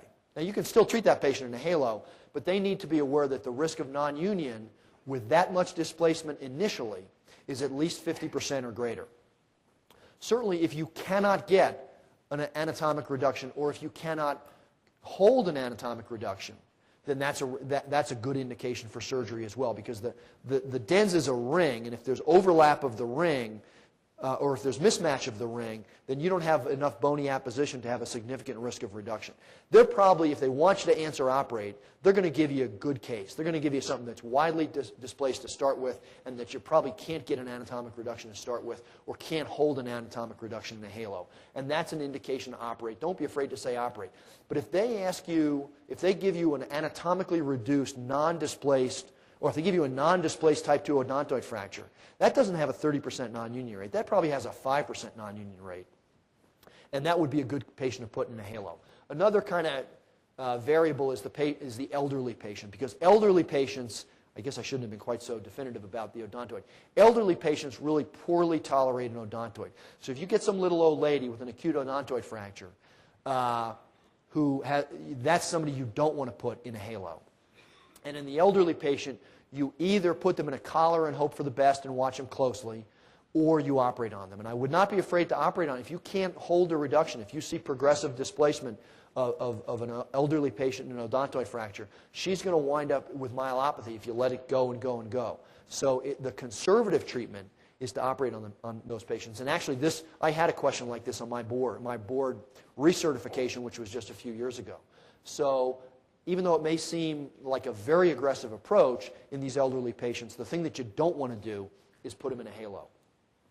The right surgery is either a posterior fusion with either wiring or macro screw fixation, or if you can get an anatomic reduction, an anterior screw osteosynthesis is an acceptable answer. You don't do anterior screw fixation if you either are treating a non-union. Some people say you can, but I think that's on the fringe.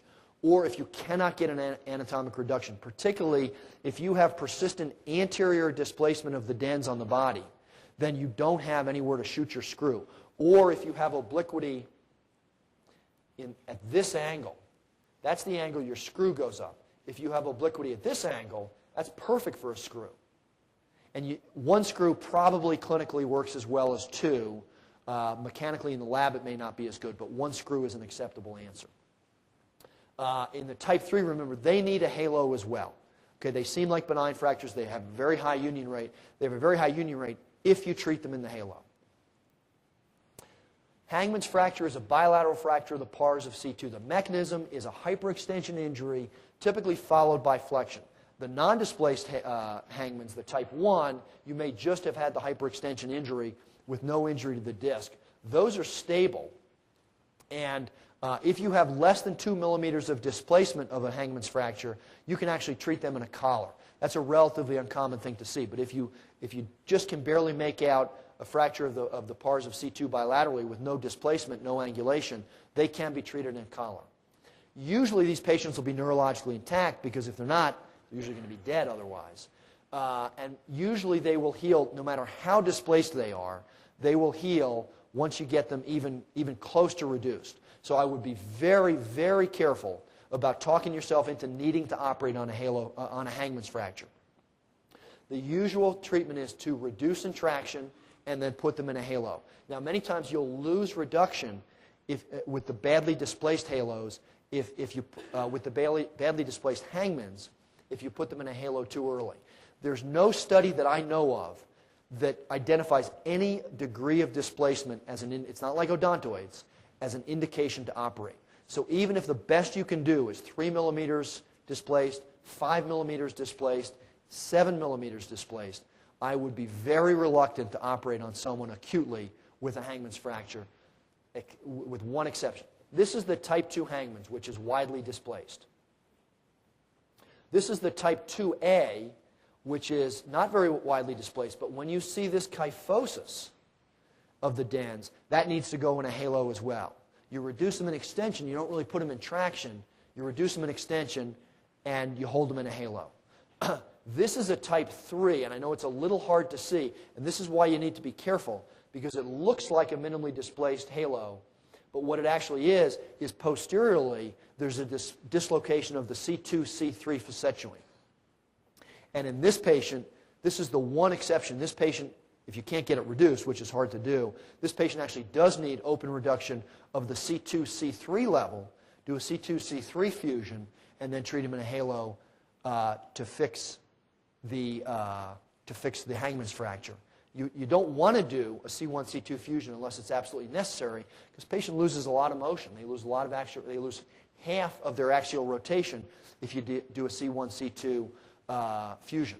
So in this patient, where the correct diagnosis is made really only on a CT scan, this is the one exception where early surgery is indicated for halo fracture, Hangman's fracture, and it's a relatively uncommon indication. Facet dislocation is a pretty common injury to see. The degree of displacement correlates with the pathology that you see. In general, if you have a 25% subluxation, it's going to correlate with either a unilateral jump, maybe a bilateral perched facets. If you have a 50% dislocation, typically you'll have bilateral dislocation of the facet joints. The degree of cord injury, not surprisingly, is going to correlate with worsening displacement. The typical answer is skeletal traction followed by closed reduction. Nowadays, almost all of us will operate even after you get a reduction to stabilize the patient posteriorly, because the risk of loss of reduction is high enough, or the risk or the problem, even if they have a cord injury, you want to get the patient off to rehab. So really, nowadays, you never see anybody treated in 6 weeks of traction, which used to be the treatment, followed by getting them up in a collar. And if you get them up in a collar or even a halo acutely, there's a significant loss of reduction. If you can't reduce the dislocation acutely, then the answer is an open reduction followed by posterior fusion. And we talked again, and I'm happy to answer questions about what the indications would be for an MRI scan. Vertebral body fracture is at very high risk for spinal cord injury, particularly the so-called teardrop fracture, where you have ligamentous splaying posteriorly and a small chip off the back of the posterior inferior corner of the body of the involved vertebral body. Teardrop fracture is a term that probably should be deleted from your vocabulary because it's kind of, there's a couple of different fractures that some people refer to as teardrop fractures. Be wary of the disruption of the posterior cortex. Anytime you have disruption of the posterior cortex, there's a significant risk of neurologic injury. Be even more wary of the presence of a vertebral body fracture, a burst-type fracture of the vertebral body, and disruption of the posterior ligamentous complex. And that's diagnosed by widening of the interspinous distance on either plain films or MRI. That's a highly unstable injury that's going to redislocate in a halo, and many times if you just try to address this without rigid fixation, you're going to lose your fixation and your strut graft may pop out. Now, if you have a vertebral body fracture and it's stable, then that will heal in a brace or a halo.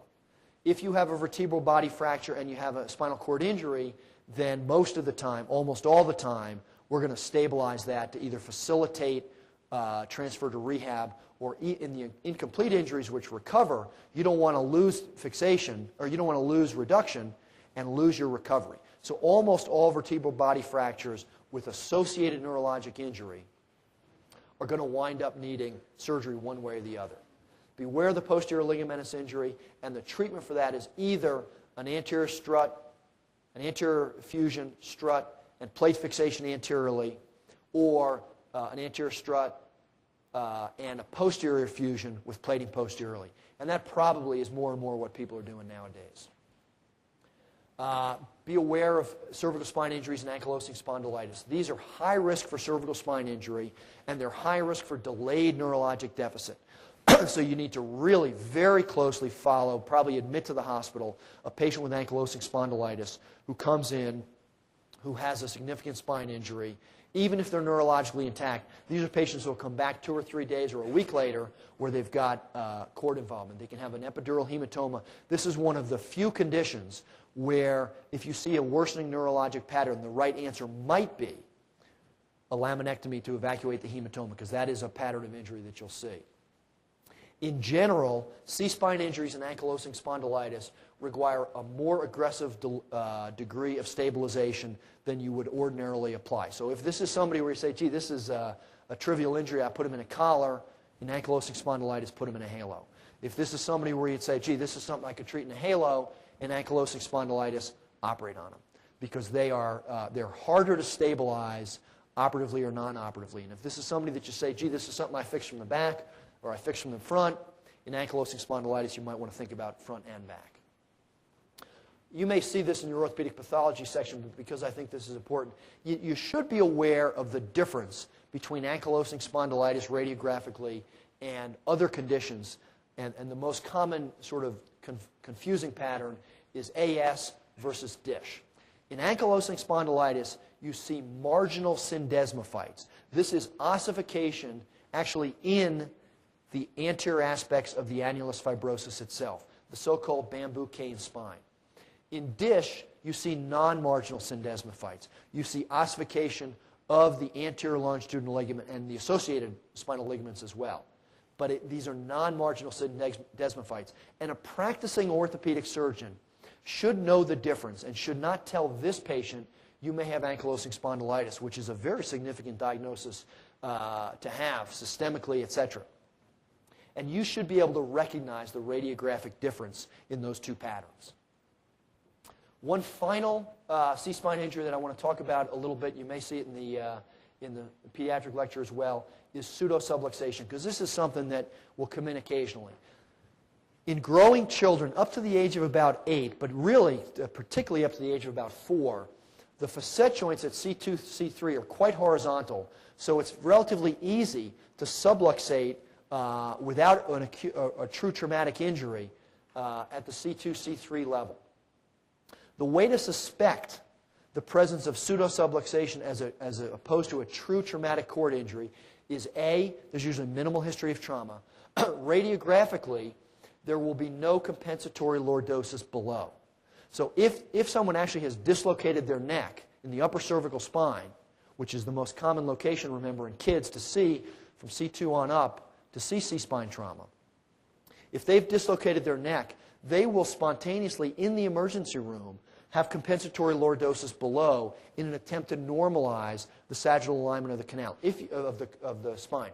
If you don't see that, in other words, if you see kyphosis all the way up, then you should say, gee, that doesn't look like a traumatic injury. That's just a kid who's holding his neck flexed. Maybe he's crying too much, or maybe he's jerking his parents around, who knows. And you should be suspicious of pseudosubluxation. And then when you gently get the kid to extend their neck, it'll spontaneously reduce. That's pseudosubluxation. That's not a traumatic injury. Let's talk about the use of a halo. The halo is the ideal orthosis to immobilize the upper cervical spine, but it really is somewhat unreliable because of paradoxical or snaking type motion in the subaxial region. It's less than ideal for immobilizing the lower cervical spine. It's still probably the best orthosis for the lower cervical spine, but you really need to be careful when you've got a highly unstable situation in assuming, well, I'm putting them in a halo, I don't have to worry. In general, when in doubt in your practice or on a test, I would put the patient on a halo, because you need to be comfortable with the use of a halo, and heck, you may not know how to put one on, but at least you can check the box on the boards, right? So when in doubt, I would select a halo for fixation. But because it only fixes the skull relative to the torso and allows that intercalated motion, it's great for the upper C-spine, but it's not that good for the lower C-spine, particularly a facet jump. And it should not be considered definitive fixation if you have any alternatives in a patient who has a facet jump. There's a number of complications that you can see with the use of a halo, and mostly they occur because of the anterior pins. It used to be very common to put the anterior pins behind the hairline because they look better. The scar, well, you can't see the scar if you've got it in the hairline. The problem is you then are putting the pin in the temporalis fossa. That's where the weakest bone is, and that's also where the temporalis muscle, one of the muscles of mastication, is.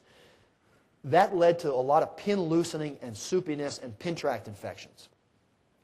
The recommended site for anterior pins is anterior to the temporalis fossa, but posterior to the supraorbital nerve. That's where the best bone is, and that's the correct place to put your anterior halo pins. The problem is it leaves ugly scars. It leaves ugly scars, but that's just the way it is. You didn't give the patient their unstable cervical spine, hopefully. You need to do what's best for the patient now, and if they have scars, they can always be revised afterwards. The standard recommendation now for adults is a total of 4 pins tightened to 8 pounds of torque. You go back 1 or 2 days later, retighten the pins, and then you leave them alone. The most common complication that you see is pin loosening, even when you have them in the right place. And the treatment is to retighten the pins to 8 pounds. If you tighten the pins down and they re-loosen, or they're clearly infected, then you need to replace the pin. If you have a superficial infection, which is the second most common complication, then local wound care and oral antibiotics, and as long as the pin is still stable, is the correct treatment. If the pin is loose and infected, or if the infection does not clear with local wound care and oral antibiotics, then the treatment is to replace it. Discomfort is also very common, and I just don't think there's much you can do about that, and this is one, fortunately, relatively uncommon you really don't want to get. In the pediatric population, under the age of 2, the skin is the skull is so thin that they're really not a candidate for halo fixation. So up to the age of 2, you need a Minerva cast. Between the ages of 2 and up to about 8 or so, you need more pins, and you need to use 6 or maybe even 8 pins sometimes. And you need low torque. Basically, that means finger tightening. 4 to 5 pounds is finger tightening, and it's a lot of pins. But occasionally you do need a halo in these kids. And just like in the adults, if you need the halo, you're not doing the patient a favor saying, God, I can't put a 5-year-old in a halo. That's cruel. you do what's right for the patient, and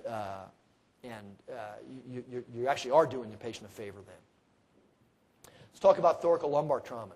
In thoracolumbar trauma, in all trauma, you want to think about multi-system trauma, but you need to think about what may be missed sometimes, because it's less likely in thoracolumbar trauma to see head injury, which is a little hard to miss.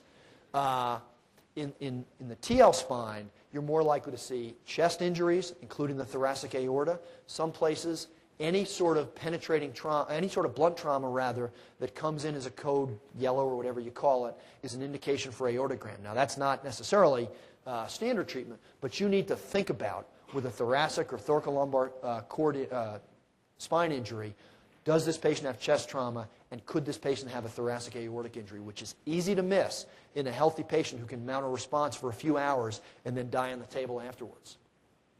And you need to think of abdominal injuries, and particularly with a chance-type injury, a distractive flexion injury, usually in the upper to mid-lumbar spine, the incidence of associated abdominal visceral injury, commonly from a lap belt, is so high that you really need to have a very high index of suspicion. Now, hopefully you're not seeing these patients by yourself, but you're alerting your general surgeon. But, you go out into some of these rural hospitals, and a femur fracture and maybe a back pain, you may be the only doctor seeing these patients.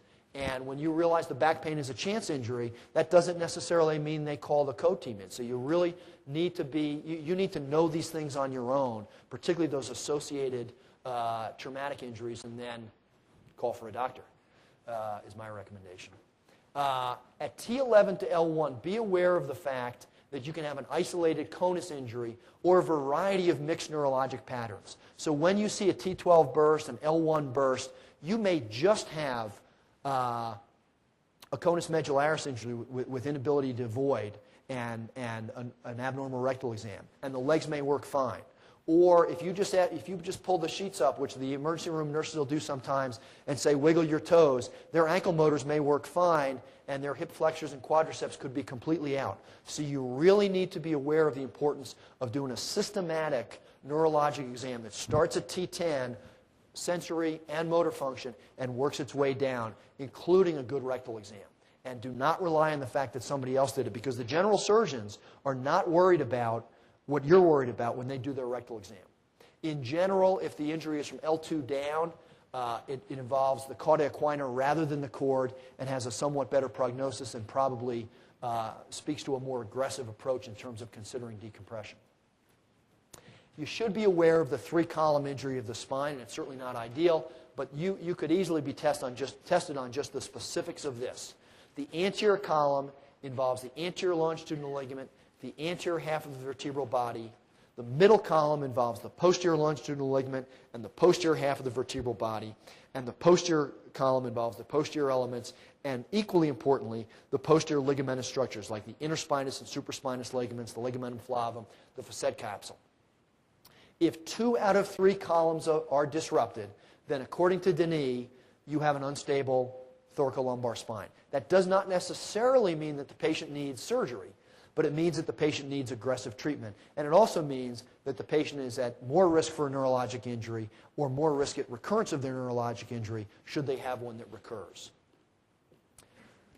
A few pearls, if you will, about what stability really is, because the column theories can be helpful, but what does that really mean? If you have a patient with translation, that's unstable. Not angulation, but if they have translation on either the AP or the lateral x-ray, such as this patient, they have a significant, frequently 3-column disruption of the spine, and that's an unstable radiographic pattern, and that patient needs to be stabilized and fused. Bradford says that the presence of a neurologic deficit is the most important clinical indicator of instability. They may not have any biomechanical correlation, but clinically, when you see a person with a neurologic injury, they have an unstable spine if they have an associated skeletal injury, and they need to be stabilized, either A, to get them into rehab quickly, or B, to preserve any recovery that they may make, even if they make complete recovery in an unstable pattern. I usually stabilize those patients because you do not want to take the chance that they will deteriorate neurologically, which is a significant risk. And that's why it's important in your history taking Person comes in and they're neurologically normal. You want to know what were they like in the field, because sometimes you'll hit on somebody who'll say, you know, for a few minutes I couldn't move my legs, but I'm better now. That's a history of a neurologic injury, incomplete, that got better, and you need to tailor your treatment accordingly, which in my hands at least means you need to stabilize the fracture if they have one. The controversy really is what injury patterns in the neurologically intact patient need surgery. And again, it's the stable injury. Again, translation, always operate. If you see a posterior ligamentous injury in conjunction with a vertebral body fracture, particularly, well, whether it's an apparent compression fracture or a burst fracture, when you see widening of the interspinous distance, when you see dislocation of the facet joints on the x-rays, when you examine the patients and they have ecchymosis posteriorly, where your finger falls into a gap between the spinous processes, when they're markedly tender to exam. You know, a burst fracture, usually they don't hurt that much when you palpate their back, but when they are really tender to palpation, even the Gray Turner sign can be evidence of dislocation posteriorly and retroperitoneal bleeding. All of those things can tell you that you have posterior ligamentous injury, and that is an indication to operate in the presence of a vertebral body fracture. In the burst fracture, which is really kind of the classic thing that gets argued about, in general, I would recommend that you consider operating if there's canal compromise greater than 50% by the burst fragment, which you see very nicely here on this CT scan. If you have kyphosis that's greater than 20 degrees compared to what's expected for that level, from T10 to L2, the spine's straight, and then it starts to become lordotic. Or if you have compression that's greater than 50%, loss of height that's greater than 50%, all of those should be considered relative indications, even in the neurologically intact patient, to consider operating. Now, I don't advocate necessarily operating for any or all of those, but you should at least think about that. And those are the numbers that you see in OKU, I don't know, 6 or 7 or whatever they're up to nowadays. The big thing about the compression fracture is that when you see an acute compression fracture that's non-pathologic in normal healthy bone, if it's greater than 50% loss of height, it's not probably a compression fracture. What it means is it looks like a compression fracture to the emergency room doctor, but when you go back and look, you realize there's posterior ligamentous disruption, and that's a highly unstable pattern that needs surgery. We talked about the indications for surgery in the burst fracture, which is a very common injury. The hallmark of the burst fracture, it is an axial compression fracture where you see loss of height of the anterior cortex and loss of height of the posterior cortex. When you see those two things, it is not a compression fracture, it is a burst fracture. A compression fracture, you see loss of height of the anterior cortex alone, and the posterior cortex will have retained its height. Decompression is indicated and can be done either anteriorly, which is usually in orthopedics what people write about and talk about, or it can be done posteriorly. You cannot decompress a burst fracture with a laminectomy alone. You need to do a posterolateral decompression. The results are equally good if you're good at doing a posterolateral decompression, and I would tell you that most people are not. And most of the people who may be surgical colleagues, let's say in your hospital, who say they are, probably are not. And that the most consistent way to get a good decompression, and certainly would be indicated for late decompression, would be an anterior decompression. But in the hands of people who are good, a posterolateral decompression is an acceptable approach where you drill down the pedicle and tamp the anterior cortex, tamp the anterior fragment back into the vertebral body. You do nothing to decompress a burst fracture by doing a laminectomy. If you do an indirect decompression where you restore the lordosis and the height of the vertebral body, you will decompress the canal by about 50%. Now, whether that's enough or not depends on the clinical situation, but you rarely will get a complete canal clearance by just a so-called indirect decompression. In terms of stabilizing a burst fracture, you need to be very careful if you're going down to L3 or lower that you avoid just distracting and distracting. It's great for reducing the fracture, but the problem is if you're down into L3, L4, and certainly, well, even into L4, you do not want to see any loss of lordosis, or you're setting the patient up for a problem down the road, which you may be out of practice by the time they need treatment for, but it's not the right answer. So you need to be careful about that. And you need to be very careful about fixing a burst fracture with only 4 pedicle screws. There is a 50% incidence of either late kyphosis and or screw breakage if you fix them with pedicles one above, one below, without either reconstruction of the anterior column or some sort of supporting fixation distally, either screws and hooks at a single level, or what some people do is go 2 above and 1 below with screws and hooks. Be aware of the fact that if you have a burst fracture and an associated laminar fracture, which is a very common anatomic pattern to see. I don't know if we see it here, but it's a very common pattern to see. There is a 34% chance that if you explore the canal, you will find a dural tear as well. Now, the clinical significance of that is not entirely clear, and in fact, I would suggest in most cases there is no clinical significance to that. But that's in the literature, and it's something they could test you about. If there is a burst fracture and a laminar fracture and an associated neurologic deficit, then the chance of finding a dural tear at surgery is as high as 74%, and many times you will find a nerve root entrapped in that laminar fracture. And some people do feel that that's an indication to go posteriorly to remove those nerve roots from the laminar fracture if you think they're in there. And certainly if on your imaging you can clearly see that there's roots in the laminar fracture, that would be an indication to go posteriorly. I think this is kind of testable stuff, but in my practice at least has very little significance in terms of my decision making. The chance injury is a distractive flexion type injury. Classically, it's described where the patient rotates into kyphosis and is distracted posteriorly around a lap belt. Be aware of the association of abdominal visceral injuries. Your general surgeon should be aware when they see a lap belt injury with abdominal visceral injury that even if the patient doesn't have back pain, they should x-ray the back looking for this. If you have a pure bony chance fracture, then that patient can be casted or braced. I would be very careful about bracing most of the patients who come in with thoracolumbar spine trauma because I think they tend to be relatively unreliable. So if the patient's not a candidate for a cast, I would rarely rely on a brace alone. If it's a soft tissue injury where the fracture pattern goes through the ligaments, through the disc, or a combined injury, bony and soft tissue, where most of the fracture goes through soft tissue, or if you have an unreliable patient, or if you have a patient who's not a candidate for a cast, let's say they need more abdominal surgery, or if you have a patient where you can't get an anatomic reduction, then the treatment of choice is surgery consisting of a compression implant and fusion. And that can be a short segment implant, even one above and one below. What that means is that many chance fractures can be treated or need to be treated surgically. But sometimes, if you have a pure bony chance, particularly in a thin patient, reliable, you can put them in a cast. One final variation is the low lumbar burst fracture. And about 4% of all spine fractures will be burst fractures of the low lumbar spine. Because the spine is lordotic in this area at L4 or L5, it affects the mechanics of healing. The spine is not wanting to rotate into further kyphosis. Usually you will preserve the alignment that you have so that the treatment for this is usually non-operative.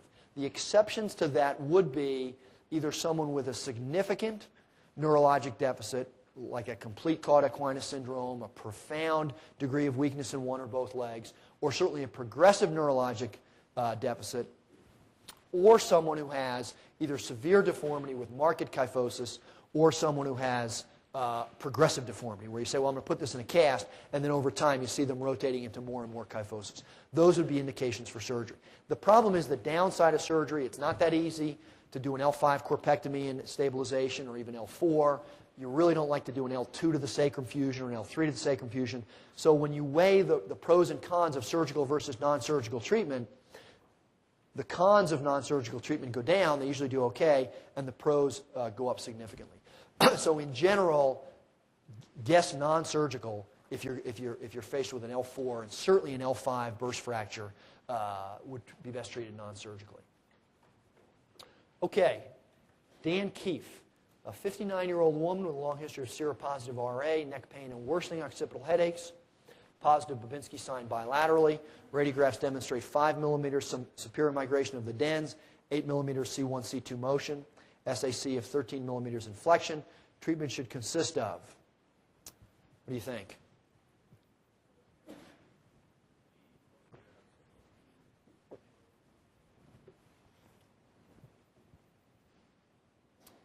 Yes. Clear-cut posterior migration, clear-cut superior migration of the dens in addition to C1, C2 instability. So absolutely. When in doubt, include the occiput. Okay, a 19-year-old man sustains bilateral C5, C6 facet dislocation and central cord injury. Skeletal traction is applied, but closed reduction cannot be achieved. MRI shows an extruded disc herniation behind the body of C5. Management should now consist of... Anybody else here from Georgetown? Yes. What? Speak up again, I'm sorry. D? E? Yes. Anterior C5, C6 discectomy. There might be other, you could do an anterior plating conceivably, but the other options are really unacceptable. And certainly with an incomplete injury, to put the patient to sleep and do an open reduction would be contraindicated, I believe. And I think that would be the standard answer. Okay, 31-year-old woman injures her neck while skiing. She is neurologically intact. Type 2 odontoid fracture, 8 millimeters of posterior displacement. Posterior displacement in type 2 odontoids is another relative risk factor for non-union. It's never really been as well correlated as the degree of displacement, but it's another thing kind of have back in your memory banks. Okay, who's making the mistake of looking at me right now? Yes.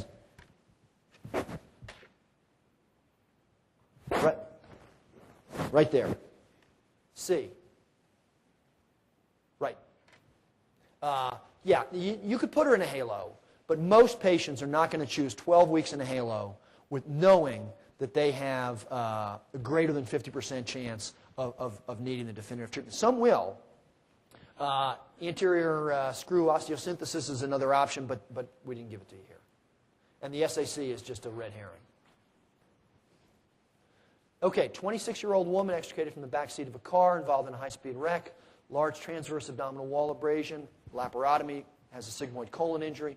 Which associated injury should be suspected? Anybody call out the answer? C, chance fracture. Okay, 68-year-old man falls down a flight of stairs injuring his back. He has an incomplete neurologic deficit which resolves after the administration of steroids. AP and lateral radiographs demonstrate a severe compression fracture, 4 millimeters of anterior translation, 3 millimeters of lateral subluxation. Appropriate treatment would be you observe him for 48 hours and then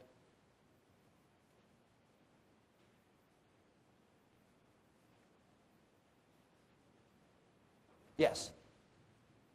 D? Right. Yes, D is the answer. He's recovered neurologically, so the indications for decompression is somewhat less. With these highly unstable injuries, in general, even with more advanced anterior fixation systems, you really can't stabilize someone as well anteriorly as you can posteriorly. This is a highly unstable fracture, and the standard answer would be to stabilize him posteriorly, and then if he were to need decompression, now if he's still neurologically normal, I wouldn't decompress him, but if he were to get worse, or if he hadn't recovered neurologically, I would still stabilize him posteriorly first because it's so unstable, and then go anteriorly, if need be. What time is it now? 9:15. Let's do lumbar disc disease, and then we'll stop. Just a word about low back pain in general. As hopefully you're aware, as the lay population knows, 50 to 80% of individuals will have a significant episode of low back pain sometime during their lifetime. And the estimated cost, and this is the direct medical cost, let alone the indirect cost, is as much as $100 billion annually. That's a heck of a lot of money. So it really is a very significant public health problem. You should be aware that we know a lot about the natural history of this. 90% of people with acute backache will undergo spontaneous resolution of their symptoms in the first month. And that means basically watchful waiting is the appropriate treatment. The risk factors for back pain in general include obesity, smoking, and men are at greater risk than women. Lifting on the job, a history of significant lifting, a history of vibration, particularly related to driving, or chronic prolonged sitting. And some studies show that the most common risk factor for an industrial back injury is dissatisfaction with your job. When you evaluate the patient with acute low back pain, really in addition to trying to manipulate him in such a way, or she or her, that they think you're responsible for when they get better by the next week, you want to rule out red flags, because that's the one indication to do something other than watchful waiting. And red flags would include some evidence of either tumor or infection, like systemic symptoms, weight loss, fevers, chills, etc. A significant history of trauma. Patients will sometimes come in and say, you know, I fell off the roof the day before yesterday, and I was able to get up and walk, and I was embarrassed to go to the emergency room.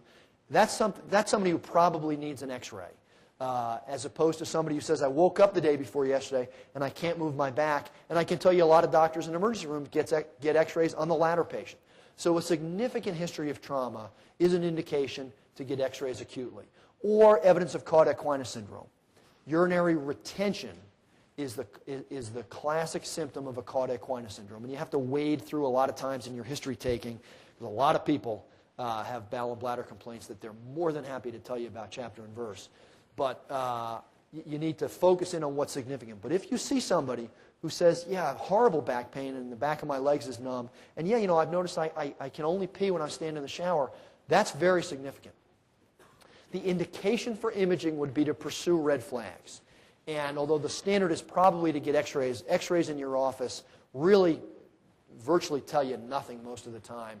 And I almost never get them unless I suspect a deformity or somebody sent in to evaluate a deformity. Really the best test is an MRI scan. But the only indication to get any imaging study in the first month of an acute backache would be if you suspect a red flag, such as tumor, infection, significant trauma, or a cauda equina syndrome. If they fail non-operative treatment, then I don't necessarily think you have to image them in a month, but that's when you start thinking about imaging them. And certainly in a month, 6 weeks, it's not unreasonable to consider plain x-rays. And someone with significant back pain who has impaired activity level, etc., I don't think it's unreasonable at 6 months to consider an MRI scan, although it rarely leads you very far. But you do not want to image these patients in the first month, and that's the kind of question they could easily ask you. Lumbar disc disease is most common at the L4, L5 level. It is believed to occur, and again, it's part of the normal aging phenomenon, but it's believed to occur as a result of recurrent torsional strains that lead to tearing of the outer fibers of the annulus. Those tears coalesce and will lead to bigger tears, which under some circumstances can lead to an actual herniation.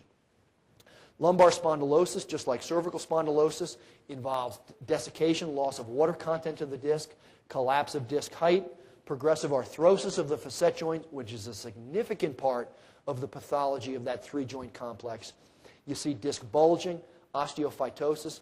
All of this leads to abnormal kinematics of the motion segment, which leads to further degeneration. The question really is, what's the significance of this?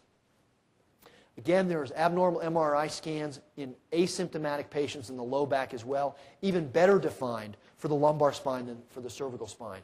And because it's even better defined, there's probably, if you're a gambling man or woman, you might think that this might be where you'd see a question rather than the C-spine.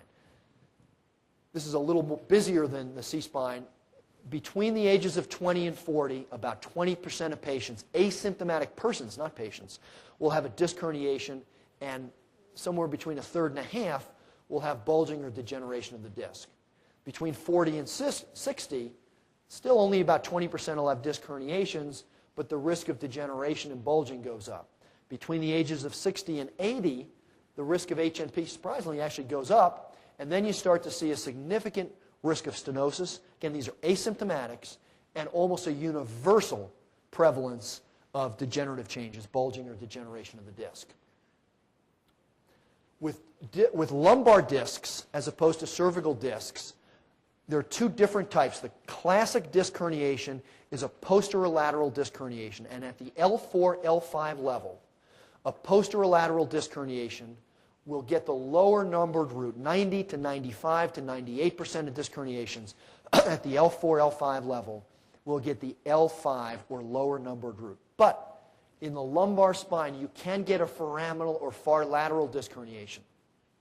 You should be able to identify that radiographically on an MRI scan, and certainly if they tell you that it's a far lateral disc herniation, then you should be aware of the fact that the upper root, the L4 or exiting root out in the foramen, is the affected root.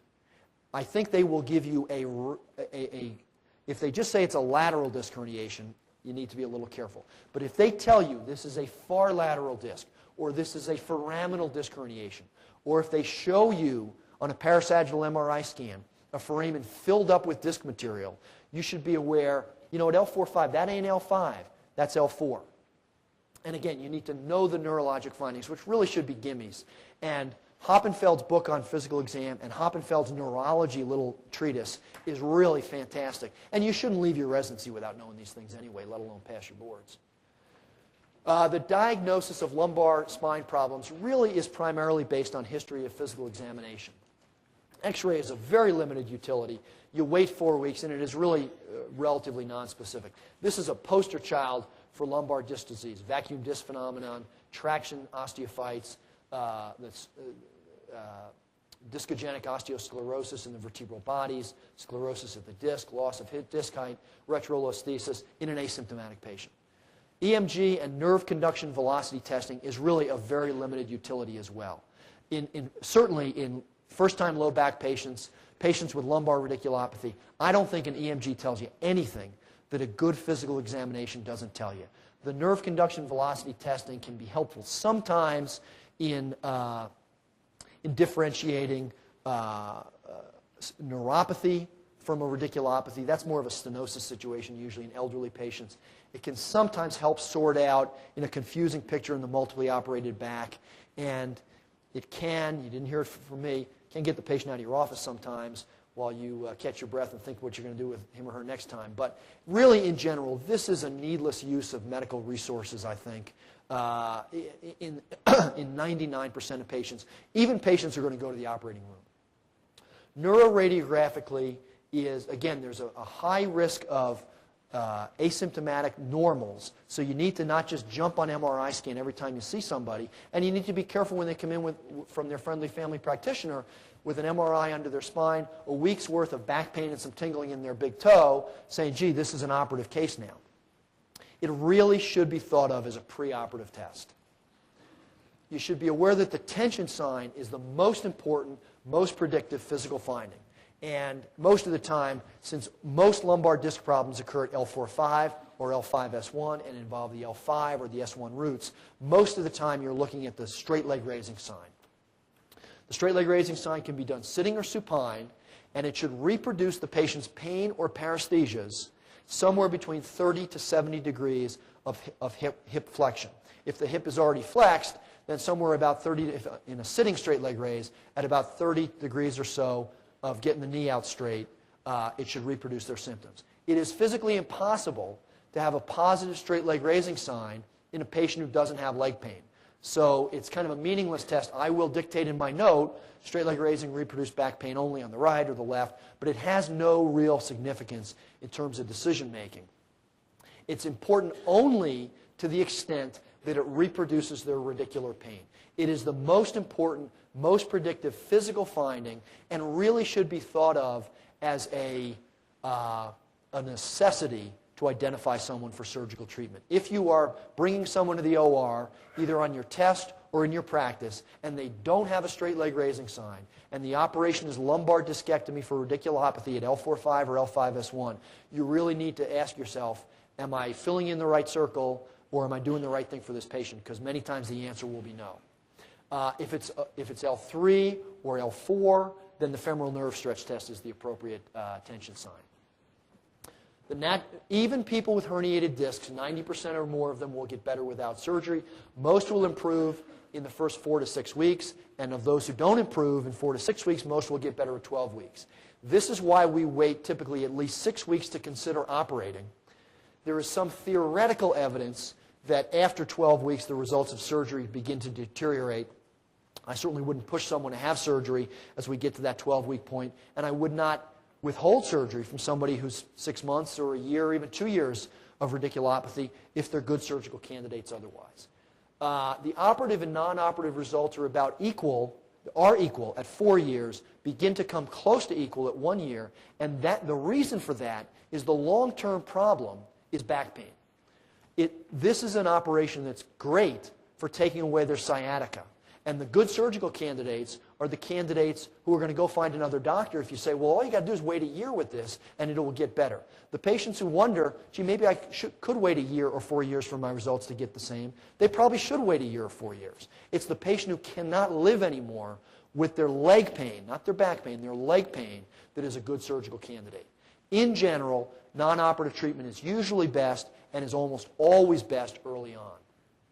And again, sort of the standard gamish of non-operative treatment, rest, moist heat, non-steroidal anti-inflammatories. I find injections to be very helpful, and I think certainly should be something to think about. In the acute red-hot disc, it gives you time to let the natural history take its course, and it's somebody who's ambulatory, not quite sure how they're going to do. It may get them to that next level where they're clearly best off treated non-surgically. The indications for surgery, absolute indication would be a cauda equina syndrome, manifested typically by urinary retention.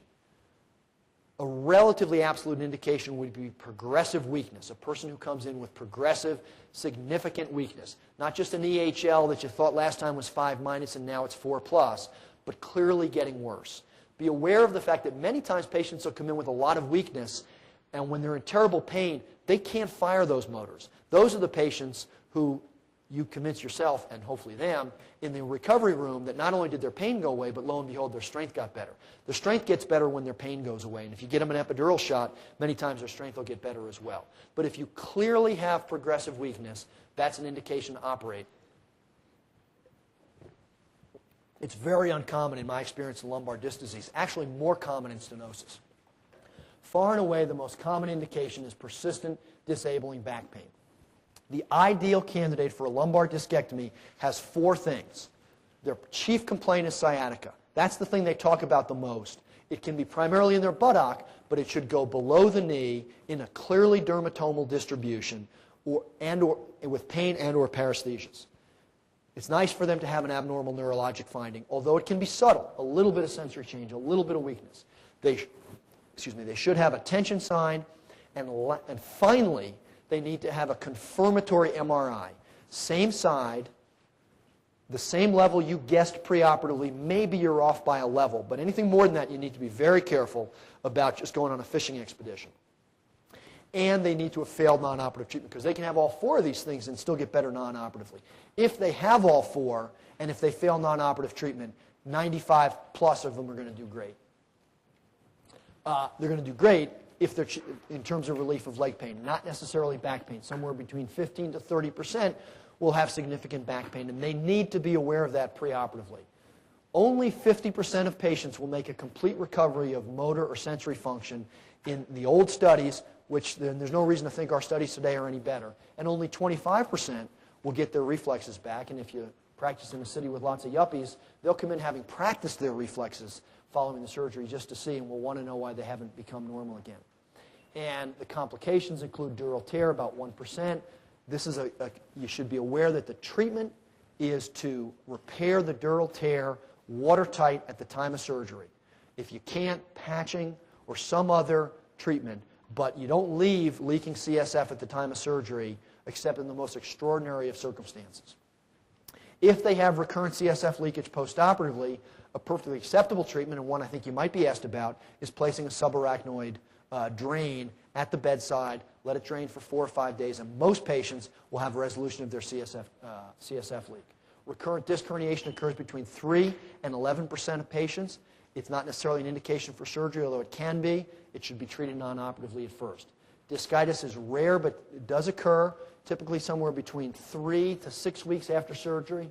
The patient will call with the relatively sudden recurrence of severe back, maybe buttock pain, not necessarily their radiculopathy, and they will not leave you alone. And when you see that, you should be aware of that complication, and it's amazing how often this goes missed. The test of choice is an MRI scan with gadolinium, not to look for recurrent disc herniation, but to look for increased enhancement in the disc space. And then vascular catastrophe. If you get bright red blood out of the disc space, you need to aggressively treat the patient in terms of flipping them over and calling for help. Okay, why don't we stop there? I think it's about 9:30. Dr. Miller has an announcement.